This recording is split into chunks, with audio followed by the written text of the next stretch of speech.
Papa, bolo sengambo wa commission lisusu. Est-ce que zalaka? Eh? Papa. Wana batuna yo kaka. Bango kaka. Biso tokoma na Famdi. Famdi elakisi famille digitale. Site ya ba achape vente ya ba article na bino nyonso. Ko s'inscrire eza ofele quel que soit motango ya ba marchandise na yo. En plus, zéro frais ya commission. Et puis, rapidité, sécurité, pelikambu ya visibilité.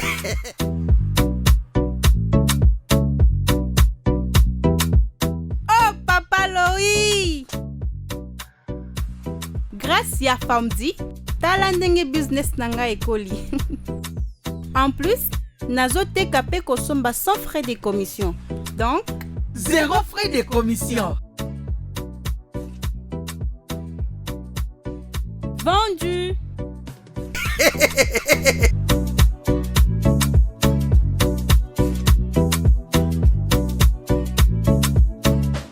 Famdi, famille digitale.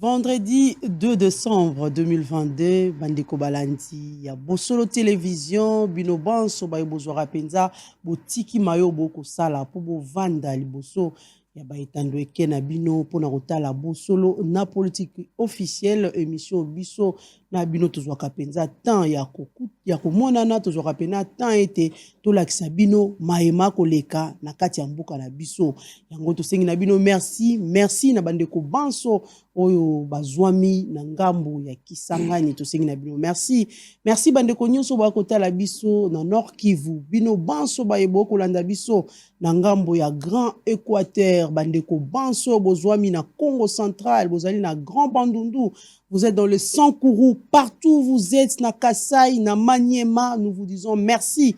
Merci beaucoup, na fidélité Penza Oboali Nango, na Kati émission na Bino, parce que vous avez eu votre temps pendant une année. Aujourd'hui, nous sommes le mois de décembre, nous sommes en train de tendre vers la fin de l'année 2022, mais Bino Bozalaka toujours wana, pour na opesa biso, o ezali ba remarque na Bino, ko pesa biso ezali ba suggestion na Bino, ko pesa biso po ezali lo lenge nini, Toko Tambola, na Kati émission, boso na politique officielle, yango to sing na Bino, merci, merci pe na ba e banso ba ko zo déjà pour l'instant, en direct sur Facebook, nous vous disons merci et merci beaucoup. Na ba banso ba kota la biso nanzela YouTube, bozwami surtout na mikili ya Bapaya, bozali na ngambo ya Canada, vous êtes aux États-Unis, bandeko banso boali na Belgique, boali na Allemagne, Espagne, boali na Turquie, bozali na Congo Brazzaville, boali na France, vous êtes en Afrique du Sud.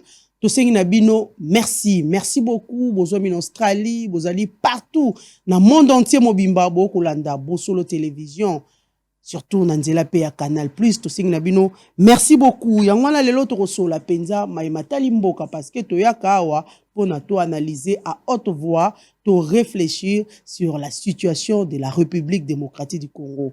Nalina bandekomi bale otokosola la bango penza maimatali masolo ya République démocratique du Congo mingi tokosolola na bango maimatali ba pour parler na kati ya Nairobi parce que biso banso to yebi ete masolo ya Nairobi ezongi lisusu s'il faut dire pour n'ambala mosusu et tokosolola la bango na kati ya plateau. Nous allons aussi parler parce que nous avons tous suivi le chef de l'État avec la jeunesse congolaise. On a diversité nyonso sociale, politique et autres, économique et sécuritaire. Tokosolola na bango par rapport à la rencontre, est-ce qu'il y a qui réussite, est-ce qu'il y a qui échec parce que même ba image tokomona surtout avec nos comédiens, Babimina Libanda, Bako exprimer mécontentement na bango pour et il y avait un désordre tokosola na bango. Qu'est-ce qui s'est passé effectivement? Et puis nous allons aussi parler de la commission électorale nationale indépendante décembre aussi là tokokota na anem yasika ano ezali électorale 2023. Nous avons déjà vu le président de la CENI Denis Kadima a publié calendrier électoral na mokolo ya poso et les kaki. Tout cela na bango na katiawa parce que mingi balobi calendrier ane ali calendrier à lokuta et ali réaliste était ali réaliste. J'espère que vous avez suivi vous tous la position de la Mouka et la position aussi d'Adolphe Mouzito par rapport à ces calendriers électoraux. Na bandeko Nous allons analyser à haute voix. Nous allons d'abord prendre les informations du jour avant qu'il ait dévoilé bino vraiment bayo to ali na bango na kati ya plateau à mokolo alelo. Justice. Avis de recherche contre l'ancien directeur général ad intérim de Transco, Chief Chimpamba, pour détournement et corruption. Lubumbashi, des entrepôts et supermarchés actualisent les dates sur des produits avariés. Mouyaya, Kagame est le dernier sur la liste en matière de démocratie. Ça, c'est les propos tenus par le ministre de la Communication et Médias, Patrick Mouyaya. Martin Fayoulou dans la rue les dimanches pour dire non à la balkanisation. Kinshasa, les FARDC accusent le M23 et le Rwanda d'attaquer leur position malgré les cessez-le-feu. Processus de Nairobi, début de travaux en groupe ce vendredi pour constituer une feuille de route. Des députés du Grand Katanga soupçonnent la Commission électorale nationale indépendante de préparer la fraude électorale. Lutte contre le sida, plus de 540 000 personnes vivant avec le VIH recensées en République démocratique du Congo. FRDC, plus de 12 000 recrues enregistrées, toujours selon le ministre de la Communication, Patrick Mouyaya. Au Katanga, 5 présumés assassins d'un prophète aux arrêts à Lubumbashi. Crise à l'Assemblée provinciale du Maniema, Daniel Asselo suspend toute initiative de convocation des plénières.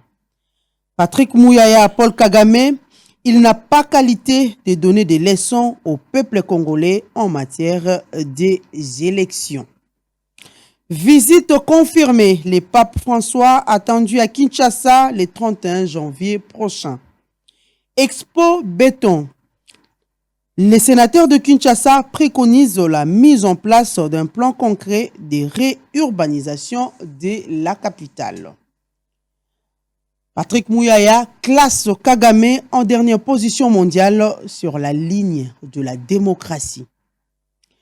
Les médecins suspendent leur grève à la suite de l'appel à la mobilisation générale de Félix-Antoine Tshisekedi. Guterres, nous devons placer l'avenir de l'Afrique au cœur de notre solution dont notre monde a besoin. Agression rwandaise, le professeur André Mbata invite la population congolaise en général et les membres de l'Union sacrée de la nation en particulier à prendre part à la marche de la Senko du dimanche 4 décembre. 4 personnes d'une même famille lâchement assassinées à Bunia, nous sommes là en Ituri. Et enfin, RDC M23, les États-Unis et la Grande-Bretagne appelés à sanctionner le Rwanda et l'Ouganda.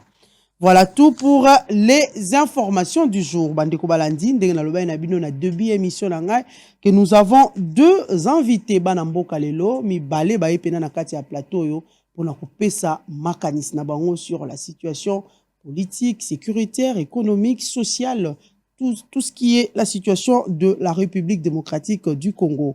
Nous avons Mwalamboka Benoît Yolama, Ali Moko ya Bakambi, na kati FCC, Mwalamboka Benoît Yolama, bienvenue na kati ya Bosona politique. Merci pour l'invitation Oyo Botinela Kinga bien que Nambango mais na commis déjà et je salue ba nombreux téléspectateurs au Bazali Kolan de Bissau à travers le monde et je compatis pe na douleur ya Bissau Babomi na Rwandais. Au niveau ya Ruchuru, plus de 160 de personnes, Babomami, et aucune condamnation au niveau international. Donc, l'association de Bango droit de l'homme, mais les Congolais sont tués et personne ne condamne, personne n'arrive à dire à Kagame arrêter ce tour. Merci. Voilà, merci beaucoup Benoît Lama. Et puis nous avons Bavon Minga, cadre de l'Union sacrée. Mbote Mamelo, Mbote Balandi nyonso ya bosolo na politique, nazali cadre ya Union sacrée, nazali président ya Congo Vigilance nazali Tshisekedi fasciste. Donc makambo parti oyo na kati ya union sacrée. Non. Nazali proche ya Félix Tshisekedi makambo ya union sacrée. Oyebi yango te. Oyebi yango te. Pe okokota yango te. Partenaire ya président de la République. Nandimi te kena kota biloko wana. 2023 okende yo moko. Nandimi kena kende moko. Regroupement politique. Regroupement politique ko salima d'ailleurs je ne pense pas que to kende na union sacrée comme plateforme électorale. Parce que vous avez pour accompagner ambition na vision en chef de l'État mais to ko senga pote ndeko Félix tient en place plateforme électorale, sinon token dans notre dispersé. Voilà, merci beaucoup Mwanamboka Bavon Minga. Nous allons prendre les discours de Kagame au Parlement et pour parler de Nairobi, Binobanso Boutikulanda Yango, le Lengue, ça fait vraiment fâcher parce que déjà dans l'information du jour, Moni Lolenge, le ministre de la Communication Patrick Mouyaya a levé le ton pour qualifier de Kagame tout ce qu'il a dit. Ali na dernière liste en matière de démocratie. Alobi Patrick Mouyaya plutôt alobi Kagame aïe moto eroko pesa batu les sonté na maimatali élection. Mais s'il faut revenir dans les propos de Kagame, il a dit le chef de l'État, Félix Antoine Tshisekedi, atika na eko tepa, atika kokose la Rwanda makambo, parce que a gagné ba première élection te na maponami pona Kagame, le président de la République, a quoi qui est le côté. Et puis à lobby, yango wanande, a kokose la Rwanda makambo, pour essayer, y a reporter les prochaines élections au bateau Banso, parce qu'on sait déjà que la machine de la CENI est en marche. Et Kagame a bimisi makamboana na hebité Mwanamboka Bavon Minga. Comment vous analysez d'abord ça? Na tondi botondi mamelo na banza soke tozalaki cartésien tolingaki toyo kande shit ya Kagame. D'abord Kagame a un problème d'éducation. À quoi l'appelle Mel à nos dispersés, Moutouandengo a un reperte sur le plan éducationnel. Et que à propos à tenir, il fallait ce quoi le baké nani a gagné l'élection. Le col yende a zalaki ko gérer CENI, le col yende a zalaki ko gérer cour constitutionnel. Il fallait yeb se biso que ndeko Tshisekedi a gagné l'élection te ou a gagné que zalaki songolo pakala. Pour moi c'était un discours d'emprunt. Oyo ba opposant bazo utiliser o alingaki amisa la vedette pour na faire tirer attention na ba oyo bazali naïf alors que c'est lui qui tue, c'est lui qui pille à l'est. Mbala liboso Kagame a sa agité na lobaka na bato. Tshisekedi a telemelié na ilongi. Tshisekedi a zaba mususu te. Et Kagame a confondre ba époque.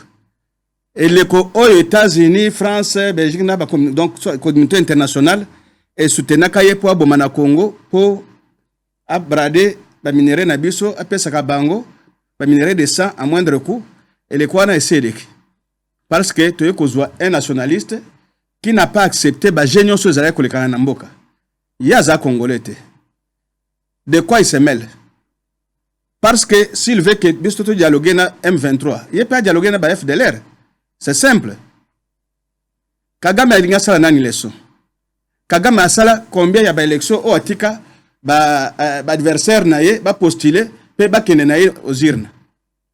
Il s'auto-proclamé président en 2024. Mais nous savons que si démocratie y a, RDC s'est posé ba jalo makasi parce qu'alternance pacifique est Salemi. Élection est Salemi, Kabila n'a pas postulé, ba yebise qui a fait deux mandats alors qu'il avait l'armée. Il pouvait changer, modifier la constitution. Le débat avait déjà été lancé par le professeur Bochab. Mais moi, Mwanamboka Bavon Minga, Kagame aïe le kilo Yakoloba, Maïmatal. Est-ce que Kagame est mieux placé de parler des élections de la République? Je viens de vous dire que Eloko Salié a en perte de vitesse. Il faut ce que le discours ni neza courant ni minoko ba opposawa pour créer ambiance et solidarité à Kangabango misu à continuer à coopérer na est.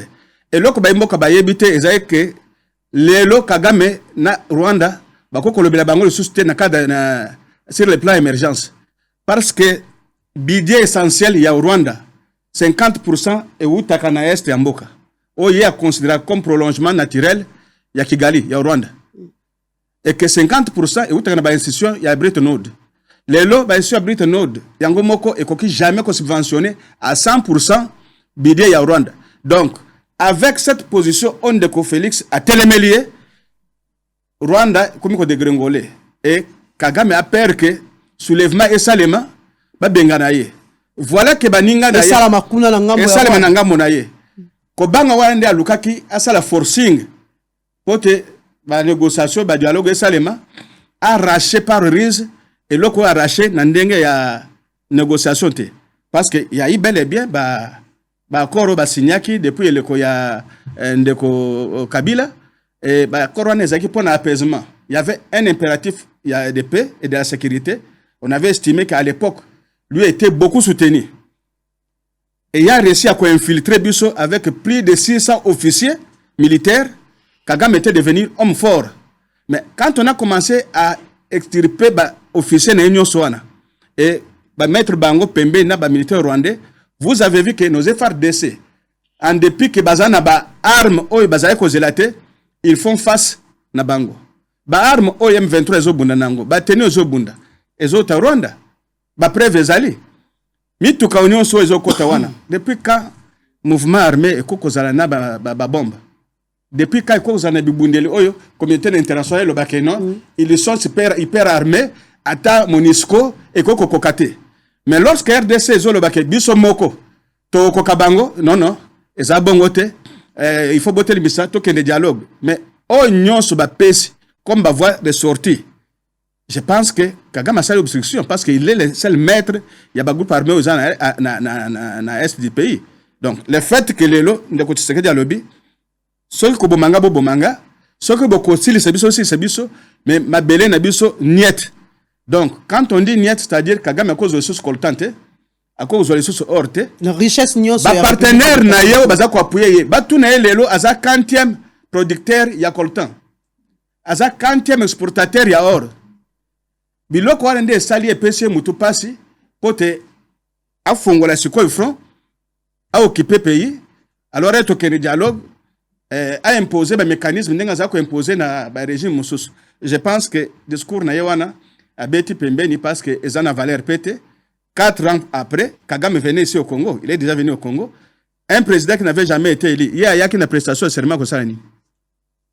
C'est-à-dire les vrais faussaires. Apparemment, on a rage pour Kagame. Les vrais faussaires, c'est lui, mais il est en difficulté. Comment il va prendre en charge son armée? D'abord, combien à perdre le Soudan Est? Bitumbana Congo, Matanga na Rwanda. Vous n'avez rien compris? Mamelo. On a nos chapeaux. Omoni, Basakanaki. Mais Yambaloyo, attendez, tu vandi boy. Tokobele la bakoko. Tokobele la bakoko.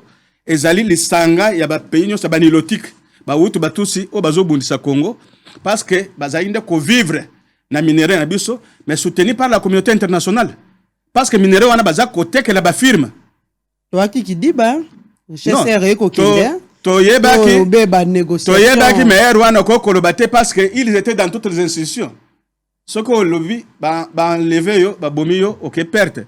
Mais na minito ya tababomi au moins to tiki liloba ba imboka basi bayoki ke non soki Rwanda azuko exister en tant que Rwanda eza par rapport ya minerai à est soki to tongi mir ndenge tozuko senga na ndeko Tshisekedi que avant entamer deuxième mandat abanda fondation ya mir na frontière. Je pense que Kagame a okima pouvoir yemoko parce que il n'a rien à dire au monde aujourd'hui que azana ressources ko maintenir standing de vie. Oh, il y a que Rwanda est à la visiter, Rwanda comme un pays touristique consort, non? C'était avec notre patrimoine. Mais il n'était pas poli. Kagame n'était pas poli parce que parce que Yemoko, Kokota n'a pouvoir à côté de Manduki. Donc il n'était pas démocrate et ba fabrika kaye et pas Museveni. Et ingrat qu'il est au Yebike, ba soda na ye na ba soda Uganda ba bundaka na Kisangani. Bileko oyo RCD MLC consort bazalaki ba occuper est ba Rwanda na ba Uganda ba bundaki est kabangaki ke azali fabrication Museveni mutuana mutuna ye ezoko fonctionner na makila bato.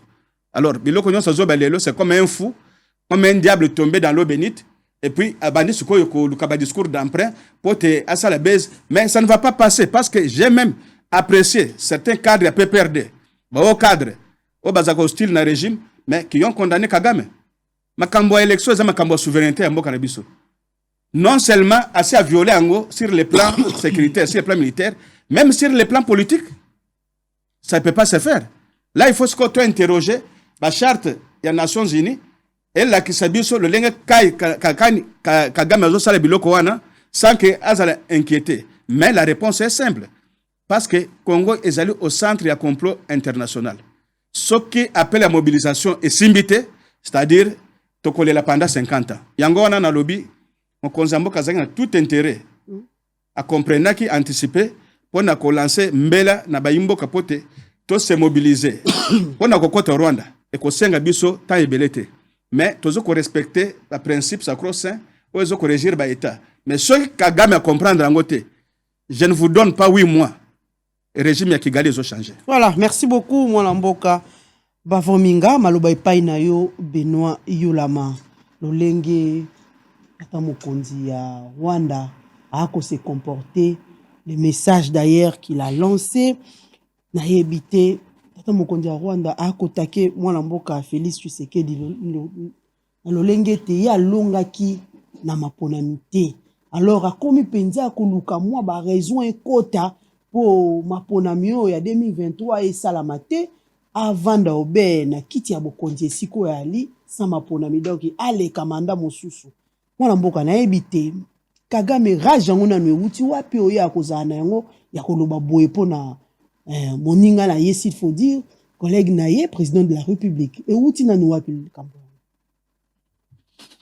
Bon, je crois que nao etali Kagame biso na niveau ya opposition d'une manière générale to boyi yango puisque nous estimons que Ndeko Tshilombo Tshisekedi a prêté serment devant la Cour constitutionnelle. Vous allez haute juridiction à biso et bien que les Congolais l'ont élu. Azala mal élu, Azala bien élu, nous estimons qu'il est Congolais. Ça, c'est un peu clair. Alors, sur les motivations, il y a agitation, je crois que c'est motivation est du fait que dans la opposition, et les politiques étaient dans le mouvement militaire qui a créé. Kuna tendenga à l'époque, à sali RCD, à la politique, les politiciens congolais s'est aligné derrière Batounaye, ils ont instruction, ils ont changé de combo. Mais aujourd'hui, l'opposition politique congolaise est totalement, elle est certainement nationaliste. Alegi makambo kendi ko cohabiter na Kagamete ko zala membre ya mouvement militaire. C'est ce qui fait que Kagame ne sait plus par quelle voie passer. Puisqu'il y a une opposition à l'élo, et opposition à l'obité. Il y a lobby, babane ko voyager qui gali Kampala, bamusu basana ba mabala. Pourquoi pas comme pas Kagame? Aki a bali Tutsi, a bali Hutu, pourquoi comme pas Museveni? Parce que ma mariage au Balbi, ma mariage moko presque de fête pour baba comme bisika il faut ba kuma. Mais aujourd'hui notre position est claire. To kotika ko participer à acte criminel mon côté, nous allons faire le combat politique pour chasser M. Tshilombo et toute sa bande. Ça c'est clair. Et donc Kagame le fait que Zangi Batouana oba couvra kaye non porte-parole RCD gokende kuna okuti Willy Mishiki gokende kuna okuti Wamba Jawamba. Maintenant il n'y a plus rien, personne na kati na biso akenda kuna te. Tant bien que mal to kubunda to kubenga na régime oyo. Mais biko aller accorder un crédit na monsieur Kagame to ko sala ngote puisque nous sommes congolais, lui il est rwandais. Et dans la personne ya Kagame il n'y aura jamais de vérité dans sa vie. En tout cas, mais il n'est pas le dernier sur la liste, comme l'a dit le jeune ministre de la Communication, mais plutôt Kagame, c'est un dictateur. C'est comme ça qu'il fallait qu'il dise. Puisqu'un dictateur ne peut pas figurer sur la liste, une liste des États démocrates. Il n'existe pas. Azakunate. Azali, dictateur. Parce qu'il a pris le pouvoir par la violence. Il est chez nous par la violence. Il a éliminé ses nombreux frères par la violence, même comme opposants il y a Kampala. Ils sont partout. Donc il n'y a rien à entendre de Kagame que le mensonge. Il est rusé, Mais si vous entendez d'un hypnotique la vérité, c'est que vous l'entendez jusqu'à la venue de Jésus-Christ. La vérité. Mais nous déplorons que tout ceci arrive, c'est puisque le président Chilombo a fait croire au monde entier que Kagame était un partenaire sérieux. Et la diplomatie, on a memela kibiso, ndake kula Moussa, ba M23. La diplomatie, ya memela biso, ndake kula memela biso. Maman. M23. Makabwana, biso to bossa dango depuis 2013. Baboyaka to attaquer ba plateau wana bisika ba Rwanda na ba Uganda ba vandaka. Ba accord ngo etika la likolo ya message. Accord wana eza dès lors que baza vécu militairement. Accord ni ba appliquer. Il y avait pression. Non, Raymond Chibanda, c'est vrai qu'il avait engagé l'État, mais la décision, c'est pas Chibanda qui devait décider. C'est le Parlement congolais qui devait décider. Oh, l'accord n'a jamais été soumis au Parlement congolais. On entendait qu'il revienne au pays. Azongaki, ngai mutu nazali koloba awa, bien que il y a famille politique on a critiqué à Korwana. Na lobango très bien que point 9 ya Korwana. Point 10 ya Korwana. Point 11 na point 12. C'était pas de point ngata o memingo chenga chinga na kingo na kutika ka kusinya ngote.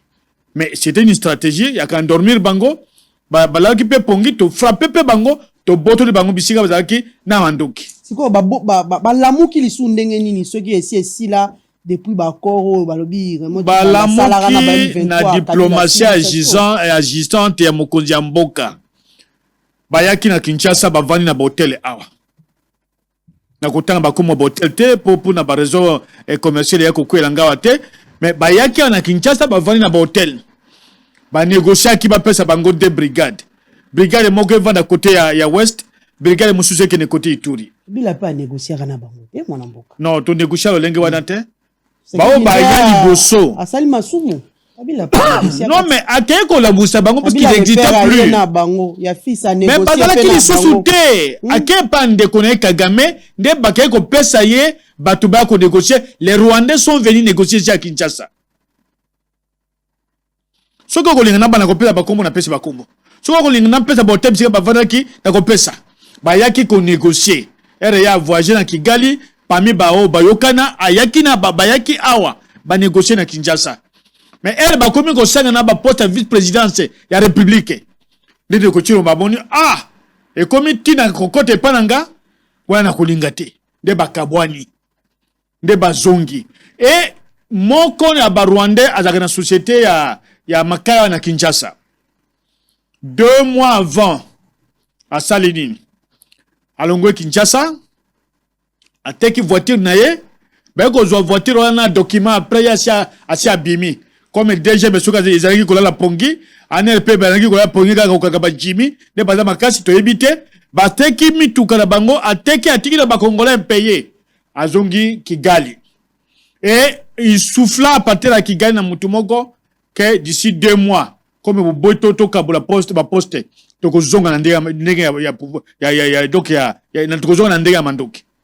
Et ils l'ont dit ici à Kinshasa. Je peux indiquer dans 11e mairie, bon, bayebi, on a lobby, bayebi, c'est la société, on a ezalaki. Et ce sont des réalités que nous connaissons. Parce que bayoka n'a quitté, de bango, ba, juice, ba mandoki, batindi. Mais ici, quand peu potopo, nous a dit qu'on compte dans le pouvoir, na biso. Toloba banda kalaka Kigali ne sera jamais un partenaire sérieux. Yemoko, oh, azali mokonzi na biso. Alobi, non, c'est un partenaire crédible et tout ça. Yemoko, Tolobi, donc, à la relation diplomatique entre Kigali et Kinshasa. Aboyi, que la relation diplomatique wana et Katana. Toyebse que l'Ouganda, le président ougandais, même type d'homme, c'est un risé, ne sera pas donc sérieux en face à Congo. Alobi, c'est encore un nouveau partenaire. Bah, signé un accord militaire. Mais M23 Rwanda et Koti Ndengenin. M23 Rwanda et Koti na nzele ya Bunangana na frontière ya Uganda. Bakote na frontière ya Rwanda te. Bakote à partir ya Uganda. Mais ti le londeke tuzali koloba boye, nous avons des accords militaires na Uganda. Uganda a 3 formes de présence dans le Congo. Forme ya liboso ya ba mouvement rebelle oyemoko a créé. Po ya ba Uganda bazali. Forme ya mibale azana accord wa signé na état congolais. Ba Uganda bazali. Forme ya misato. 3e forme, il y a la communauté, l'État de l'Afrique de l'Est. un seul pays na kati ya mboka na biso 3 mouvements ezali ya Rwanda ya Bugande. Mais ce que tu as pouvoir arrêter ça, puisque tu as dit opposition, il y a réflexion, opposition et analyse. Tout le monde a musika. Pouvoir à l'habiter. Vous êtes des jaloux, vous êtes des aînés, comme d'habitude. Vous êtes des sorciers. Notre armée est capable de faire face à Batouana. Non, il n'y a pas de militaires. Ce sont des militaires, c'est tout ça dans la Côte d'Ivoire, Boga de la militaire. Mais comment va qu'on soit biso sérieux? Si Kagame arrive à Kolkota, Tinanda Konabiso, Andoro ya agression, Andoro ya pillage, Andoro, c'est plus que Yemoko a tiré ma porte polélé. Donc, faut te aller ailleurs. A tiré faut te ailleurs. Faut te ailleurs, mon boka. Ka tiré ma porte polélé. Biso ba tozolo ba oyo. Toyebaka. Tozaka na information. Ata ya zoka, mais biso be de zoka. Tozoka ngo tozali. Mais ce qui te lobby ango, to telemi que te lobby ango, to lobaka ango pamba, parce que c'est après avoir canalisé, bah donner nyoso to zakanango. Mais est-ce qu'il y a Ayoka Kiango? Ayoka Kiango te? Voilà ce que tu commis les et tu coûtes plus de 12 millions. Tu es par qui? Par Kagame, soutenu par les anglo-saxons. C'est bien ok, les Nations Unies, au Tangi, Rwanda, mais à Tangi, États-Unis d'Amérique. Les Américains sont avec Kagame. Les anglo-saxons sont avec Kagame. Il y a des Britanniques, des Suédois, dans l'Oban émission, awa, Bazali, na pesa bango livre noir Canada, batanga kaka oyowana, avant de présenter, donc ba donner moussous. Au Gomona de batangi ba société, nyonso na bakota ki na jekamine. Bango de bamele koti de bango. FMI na kati, Banque mondiale na kati. Soto la communauté internationale a joué double G. Bazali ko jouer double G, mais Bazali na Kagame. Abenga M23 Bazali na Kagame. Abenga pe Rwanda pays agressé. Batika ko benga communauté internationale. Ya benga bango M23 benga bango pe groupe terroriste hein. Bison de to condamné M23 to bengi bango groupe terroriste. Mais ce sont des Rwandais. Ils ne sont pas des Congolais. Mais on a allé ko soutenir bango. On a allé ko soutenir Congo T. C'est-à-dire à G à sens unique, c'est la communauté dite internationale. En tête des États-Unis, les démocrates au bazar pouvoir les lois. C'est Bill Clinton qui avait déclenché la guerre. Il y a des sociétés canadiennes, Bazana Kati. Il y a des sociétés suédoises, Bazana Kati. Il y a des sociétés anglaises, Bazana Kati. Il faut chuter. Bango nyonso bazali ko sala nini ko zwa minéré na talo ya muke na se. Puis na betelo li solo na émission elekana ya ndeko Marley Jamba pilote o ya ochiki kukufa kalate. O ya monande ba Rwanda bazo kote na ba américain. Amema bango na avion na pepo. Mais pas donner Zali, et là, on dit Bakoluka. Mais à l'époque, s'il y avait plus de difficultés, c'est plus qu'opposition, même UDP, c'est pas dire qu'on voyageait, qu'on coûte dans des Kagame na Canada. Kagame a yabi bango. C'est comme ça, Zali, qu'on serait na bango. Mais biso le quoi, totika qui n'a qu'à Congo. Il y a une défense à patrie. Même contradicteur n'a yabi. Tout ça, plus de 15 émissions forum des médias. Mais moi, je te l'accès qu'on a à Togo, et peut-être, mais le comment on a Félix Tshisekedi, vous allez voir que le président est vraiment déterminé. Bon, déterminé, c'est plus que d'abord, c'est lui qui nous a découragés. La population était déterminée en filière avec Kagame. On a découragé Bisso. On a découragé Bisso. Déterminé, non, Yenda découragé Bisso. Il a lancé un appel. Bisso, Tolingaki, Tosali va marcher. C'est tout le pays qui a marché. Ton découdre avec Kagame. Tout si ça n'a mutuana. Pour baser ko kufa lelo, baza ba Congolais bande ko na biso. Tu ko lingateke, baza ko boma biso. Pena émission oyo et monseigneur Sango Yemoko a miso asala kia na biso awa. Na lobaka très bien que ba nyonso ba compagnie ki gali. O ba bima, o nga porte parole, o nga charger tel, o ba tondi baza na parlement, baza na kati nyon sucré. On ne continue à ko kamba. Ba o ya M23, ba sa déclaration, baza na kati nyon sucré. On ne continue à ko kamba. Ba ministre biso moko tozali ko douter da bango. Ba dana na kati union sucré ba Rwandais. Ba conseil musutu oki ba daga ba Rwandais. Mais siko ko combattre. Ni ko zanga kasi pona ko dénoncer bango. Ni ko zanga. Mais biso to dénoncer ngo, nena bomba ka bango ye moko. Liste mobimbe ya liste. Ye moko to bimisa to tanga, ye moko bombi bango. Président Assemblée nationale. Aina liste te. Aloba me atanga nani? Aina liste. Atanga nani? Atanga nani? Atanga nani?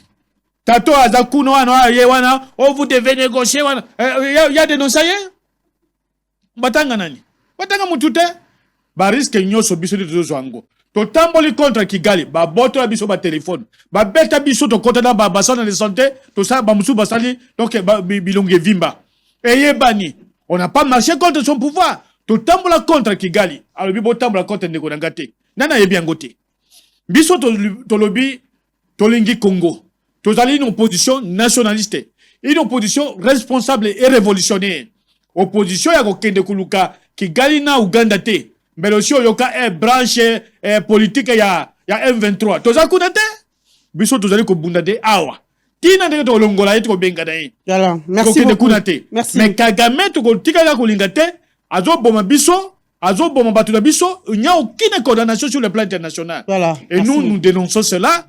Et ceux qui ont abonné qui ne continuent pas, ça c'est leur affaire privée entre les frères, mais nous, on le reconnaît comme président parce qu'il a été élu. Voilà, merci beaucoup, Mwanamboka.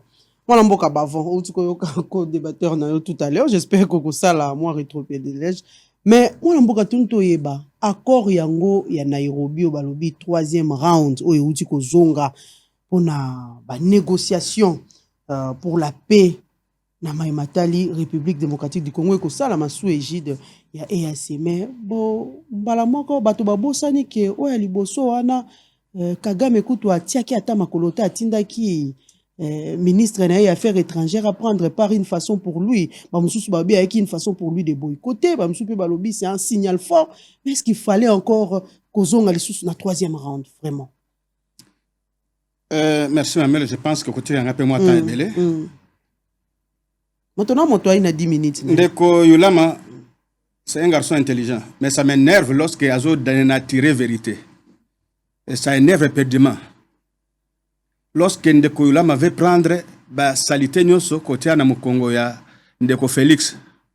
Mais non, Ndeko Yulama, avec l'intelligence que tu as, tu devais quand même koyebi sabayimbo kake. Les M23 n'avaient jamais été vaincus. C'est suite à l'accord Oremoti Banda a signé. O bazuaka essentiel M23 baketia bango na camp militaire na Uganda bazui ba mususu batie bango na camp militaire na Rwanda et que ce que zala kolobake bazako ya Kisasa c'était sous FCC cash bazako ya parce qu'ils avaient déjà des entrées chez vous. Il y a des photos qui témoignent que même les actuels porte-parole ba groupe M23 bazalaki na bino côté Kingakati kuna bayaki neti ba berger neti ba bayako ko boko la ba bibwele na bibwele sika kenda to yebate mais to yakomona ke bilongi moko wana nde batozo bundisa biso oyebite ke ba chef ya ba mouvement rebelle ba chef ya ba terroriste bazako ya Kisasa bozo loger bango na ba hôtel pour ngape na kotanga kombote lokola yo. Tu sais que je suis bien renseigné. Mais c'est Yulama. Il faut d'abord rolongole lokona wana ke nous avons vaincu l'M23 militairement avec quelle armée? Avec l'armée dirigée par les officiers rwandais qui nous avaient infiltrés. Mais cette bouillabaisse, vous en êtes les auteurs. Si Félix Tshisekedi n'était pas démocrate, s'il n'avait pas une bonne éducation, il fallait non pas parce que ngana ibsake kanga Kabila, soko kanga Kabila, okomona makambo est toane ko seter. Stratégie nyonso ezo wuta na Kisasa parce qu'il y a encore des généraux infiltrés na sengaki na AG ya ANR Ndekumbelu, c'est un collègue, c'est un frère a convoqué ngana bureau na ibse bobimsa mutoyo. Parce que moi je suis quand même. Et bazo quand même clairement, mais aux autres que batouana ne bazo furu mouré, ba grands généraux. Qu'est-ce qui vous empêche ceux qui ngana yaki ko RT bino, buna bo kanganga ata na toilette. Mais je demande que bo inviter nga na yana bino que population est sengi boy na boy. Boyem mon konzamboka parce que moi je n'ai plus la facilité de les rencontrer. Ça coûte quoi? Yango ne peut pas courage à quoi raconter Babali Verne Dijar, c'est Ndekutilo qui avait signé avec, mais ces gens-là sont venus pendant que nous étions en mariage FCC cash parce qu'ils étaient couverts par vous. Qu'est-ce que Félix allait faire? Vous avez récupéré la défense, vous avez récupéré le domaine sécuritaire pour vous protéger la bêtise au Bossalaka. Tu sais bien que j'avais droit à la vérité. Na ko italien ngote. Ça au moins tu le sais. Et que Biloko Mosusu, par courtoisie, tozo komelango. Ndeko Yulama. Quand tu parles de M23, eh ben, et tu parles de Félix comme état partenaire, il y a Kagame. Mais Félix, c'est un vrai diplomate. Et c'est qu'à l'équipe de Yangoana. Et là, quand tu as fait les accord de l'Émirat, oh, il y a Yebi, mais il y a parce qu'il y a que tu commentes ce qu'on va filière. Accord de l'Émirat, et entre Félix Tshisekedi et Kagame. Parce que c'est Kagame qui vous a amené au pouvoir. C'est Kagame, à partir de l'accord de l'Emera, Oyo a fait à Pesmino à Fidel. Mouze Bakende Kolokota à Kolokota, Yaka Tozo Rwandais pour tout compliquer qualification et agression. Parce que conflit, ça s'appelait conflit de type nouveau. Donc, Conseil de sécurité, et qu'on qualifié agression pour te sanctionner au Rwanda. Ça devenait un conflit local où le Conseil de sécurité sur les affaires internes. Alors que c'est le Rwanda, où a joué étiquette à ti. L'air ndeko Mouze a commis en tant que patriote nationaliste habité. Batoyo, quoi que tu bengani Mobutu, mais baza bande kumada muté. Apesi bango mukongo. Nde eboti de l'AFDEL eboti RCD. Okoyebi sanga kana kosi. Yo zaki mwana muke mamelu. Yo yebite ke ko kima bakimi ba Rwanda wana o ba ya kozonga ba komi na FCC. L'air bakima Mouze bango ne bakende ko sala RCD. Et RCD ezoko se diluer et ba institution batiki branche mususu kuna nde ezoko bota ba CNDP nde ekobota ba M23 et que à partir ya AFDEL ba o bazaki na Kisasa ba sali PPRD ba batikala ko sécuriser ba intérêt ba Rwandais na est ba sali ba mouvement politico-militaire aux allaient ko changer ba combo chaque jour. C'était les mêmes mouvements. CNDP o ba longoli kaka général tel kendo pema bazongi si mususu pour efficacité et puis ba changer combo nango. Et tu vas voir que l'essentiel des troupes bazaka ba moko ano bazaka CNDP o ba na M23 le biso ba M28 tu verras que ce sont les mêmes dirigeants. C'est votre affaire. Bino ne botika biso ya bezoyo. N'est-ce pas que ba généraux na bino na zo banga kotanga kombo. Nde bazaka ko zo ba diète bazo kende kotika nani manduki. L'homme fort sous votre régime. Oh yazale kokate biso zo tia biso na ba congélateur. N'est-il pas avec l'M23 et ça en ordre? Monsieur, je pense que j'ai toujours respecté ma prise de position na yo. Tu me connais, je te connais. Mais lorsqu'il s'agit de l'État-nation, là je ne transige pas. Kindekwana, il faut n'être pembeni. Parce que balobaka soki ozali moi na zobela nandako mboka zobela bundela na mboka. Nde cas de figure tozana ngo sikoyo. Kagame, c'est ce qu'il a géré. Parce qu'il ne veut pas ouvrir beaucoup de fronts à la fois. Sur le plan interne, bino bozo zelaye, bozo kende kosala na Kisantu. Na hôtel de bino bokende kwana. Bozo kende sala ba réunion pote, bosa le coup d'état. Yo yebi angote? L'air de Kabila kende ko yebi sabango, boti Kabilo ko wana. Asi a gagné l'élection, asi a comme président. To travailler na ye soki que mandat prochain to ko sala moyen pour récupérer pouvoir, to ko récupérer. Bondimaki? C'est comme ça qu'on a dit Batu Oyo Bazali tantôt na ba rebelle parce que bien de bozalaki ko financer bango, bien de bozalaki ko armer bango, ba teni na biso ekenda ko makuna ndenge nini. Ba jet na binote to tanga bakombo. Tala makile zo tanga na motema. Lelo vous voir venir sur le plateau de télévision Koloba, c'est Ndeko Chilombo qui a parlé avec tel. Oui, j'ai déjà dit à Prince Penge que Chilombo ça s'appelle super héros. Tu peux l'entendre, tu peux mafuma. Donc ba flèche na bino nyonso boza nango, azoko escriver ngona pete. Si remarque que quand tu appelles Chilombo, tu ne sais pas l'explication. C'est super héros. Et en disant ça, moi je suis garni, je suis réconforté dans ma position. Mamelo na koyebi so que bitumba tozana ngona mboko yo. Ezali accord oyo Kagame brandisaka na musée. Accord de l'Emera. Batu nyonso bayebi yango lelo, ezali ke pone ko balganiser mboka. Et oyo kaki ba round nyonso azo senga oyo, Kagame veut à tout prix imposer cet accord. Et derrière lui, il y a ceux qui le soutiennent, anglo-saxons, mais lorsqu'il y a quelqu'un qui te dit, mariage, parfait, l'air toba la kabashi, toba la mitema na bangote. Toi, tu peux venir me dire, Nazamu Santu, mais mon tel, nda tindanga nazala na balabala, nasala kindumba. Ce côté na kozala bien. Premier geste, comment qu'on s'amène la makasi. Moi, je vais te croire. Par politesse. Mais ce qui peut s'avérer que Ozali Diablesse qui n'a pas changé. Cela veut dire qu'il faut nous avoir Kagame a fait croire à Félix que le Kolaoye n'a pas de kozonga na est. Toi travailler pour te, toi benga na groupe armé, et c'est la kimia biso peto za la sécuriser. Félix l'a écrit. Et en partant, baye na mariage na biso FCC cash. ils ont réclamé le ministère de la souveraineté. Et ils présentent Topo et armée comme si c'était une armée professionnelle organisée. Félix, c'est un civil. Il a crié. Et parce qu'ils étaient ensemble, à quoi qu'on a attaqué, Bango, lui est quand même bien éduqué. Il n'y a que Bango, éducation, ils allaient souffrir. Vous avez géré ensemble, mais vous êtes là pour nous taquiner comme si c'est vous qui avez transformé le Congo en royaume. Mais mon corps, n'a bougé les sous. Tout à l'heure, il faut tout ça le coup d'état. Tu as le pouvoir, tu as le pouvoir. Bati Kamanda est comme une souka.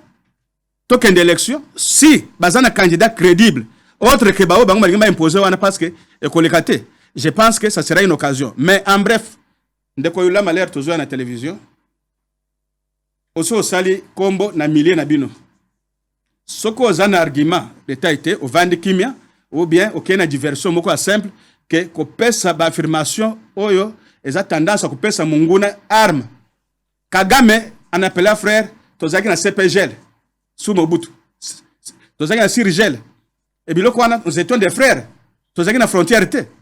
Tozaki considérer bango tozaki kosunga bango mais ce que les lois se radicaliser parce que Abalouki alors liba le kufakat yango ba frère adoptif azalakate quand vous dites il a appelé Kagame mon frère mais nous sommes des Africains l'air to skuta na keza na poto za to benga na banani c'est mieux l'air tozo benga bangolais nos frères l'air tozo benga ba Brazzaville nos frères mais le Rwanda est plus proche aussi de nous.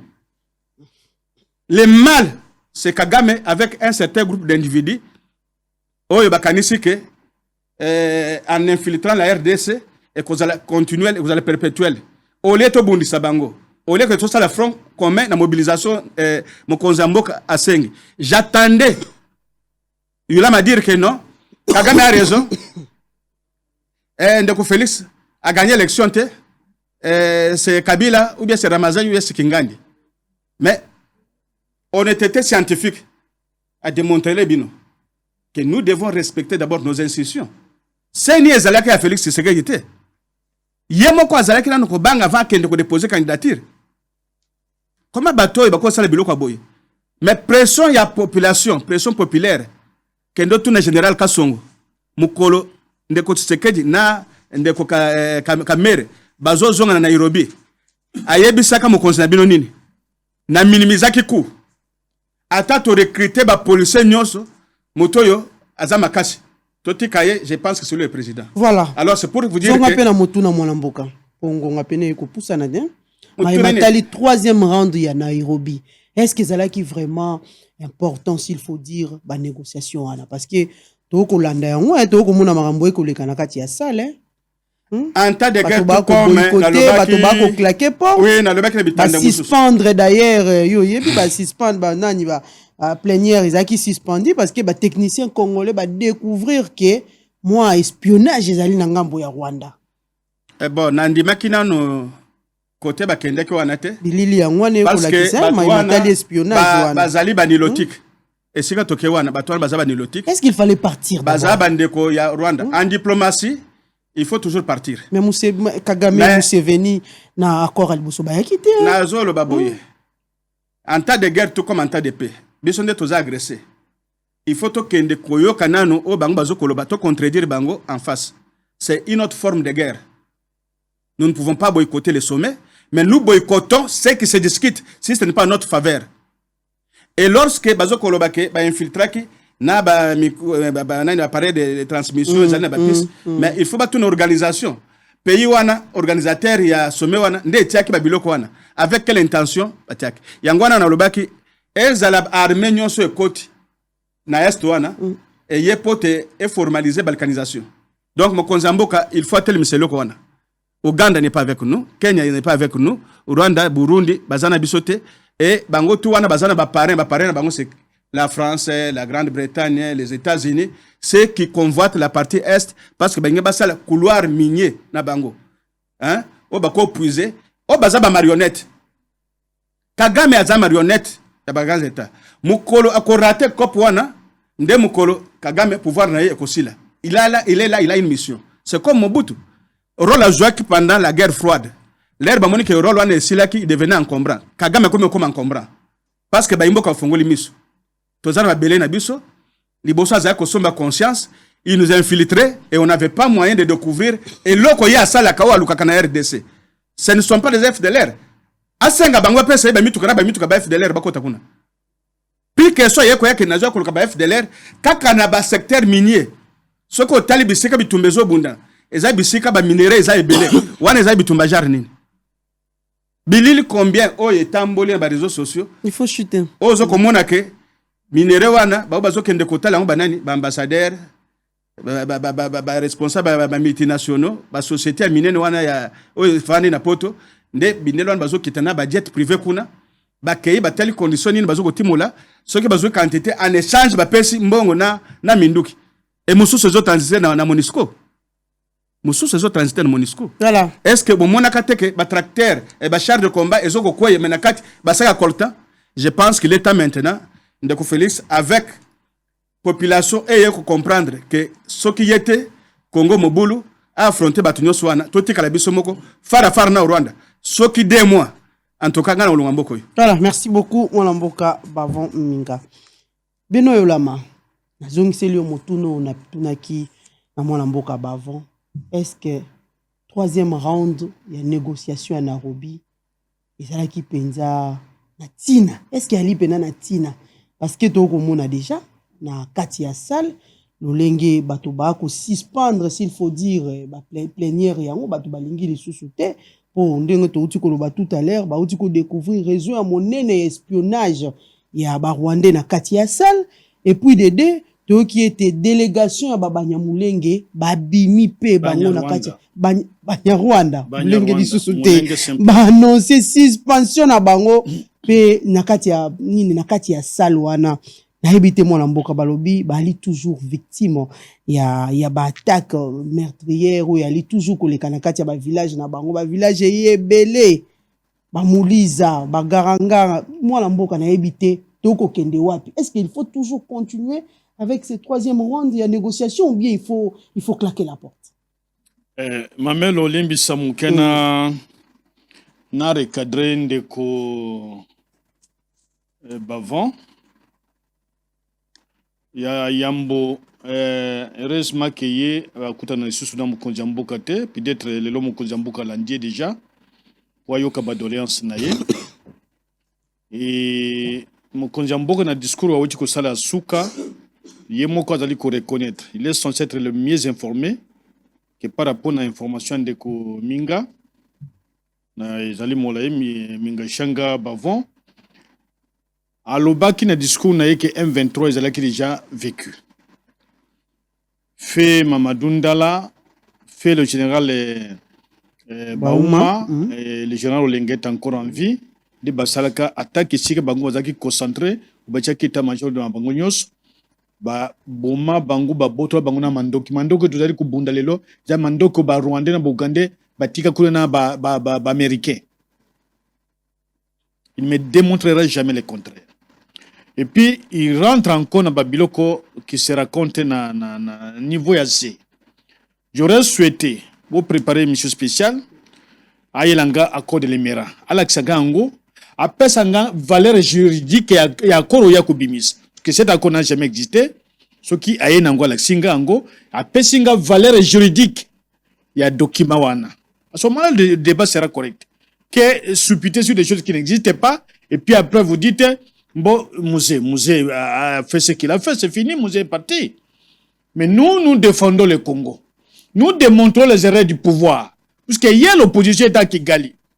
Rappelez-vous, on a le bon Moussoussou. Il dépêche de collaborer avec Kigali. Monsieur Musée ou bien Joseph Kabila était méchant, et je crois qu'il y aurait autant de morts. Bon, nous sommes badal kikuna. Oui, bibangote. Nous sommes banga kutanga bango. Bisous tutanga bango. Poli wezaka kabiso mokote. Ata babombi biso mabele ya Kongo nde kolia biso. Yozo banga kotanga bango po bango ko bomayo. Mais biso totanga bango. J'ai envoyé déjà na sango la liste de plus de 39 officiers au Ngana Yebi. Nande bakote là. À côté moi je l'ai envoyé ça. Bakota sous Félix. Tolérance s'il vous plaît. Et lorsque vous dites Bayaka a na Kinshasa, mais le numéro 1 armé c'est qui? C'est le président de la République. Le numéro 1 à renseignement, c'est le président de la République. Le numéro 1, il y a défense, magistrat, tout ça, c'est le président de la République. Pourquoi a-t-il laissé ces gens venir dans l'hôtel? Ils n'ont même pas négocié avec l'FCC. Ils ont négocié avec le président Tshisekedi qui a envoyé des délégués. Il n'a pas envoyé des délégués à FCCT. Il a envoyé ses délégués. Et les noms sont connus. Comme Bobake Lelo, au niveau de Kenya. Mais puisque le pouvoir n'écoute pas ma mère, to senga kike kokota ya koti dans communauté wana. Oyo wana ya Afrique de l'Est wana, ezali komi Kaba et pas Banguna. Tous ces pays ont majoritairement une population Tutsi. Et le seul pays qui parle avec la majorité Hutu ou Bantu, c'est l'État congolais. Kuna toki kozalati. Nous avions souhaité qu'Azor na Sadek, lelo ya ta président en exercice ya Sadek.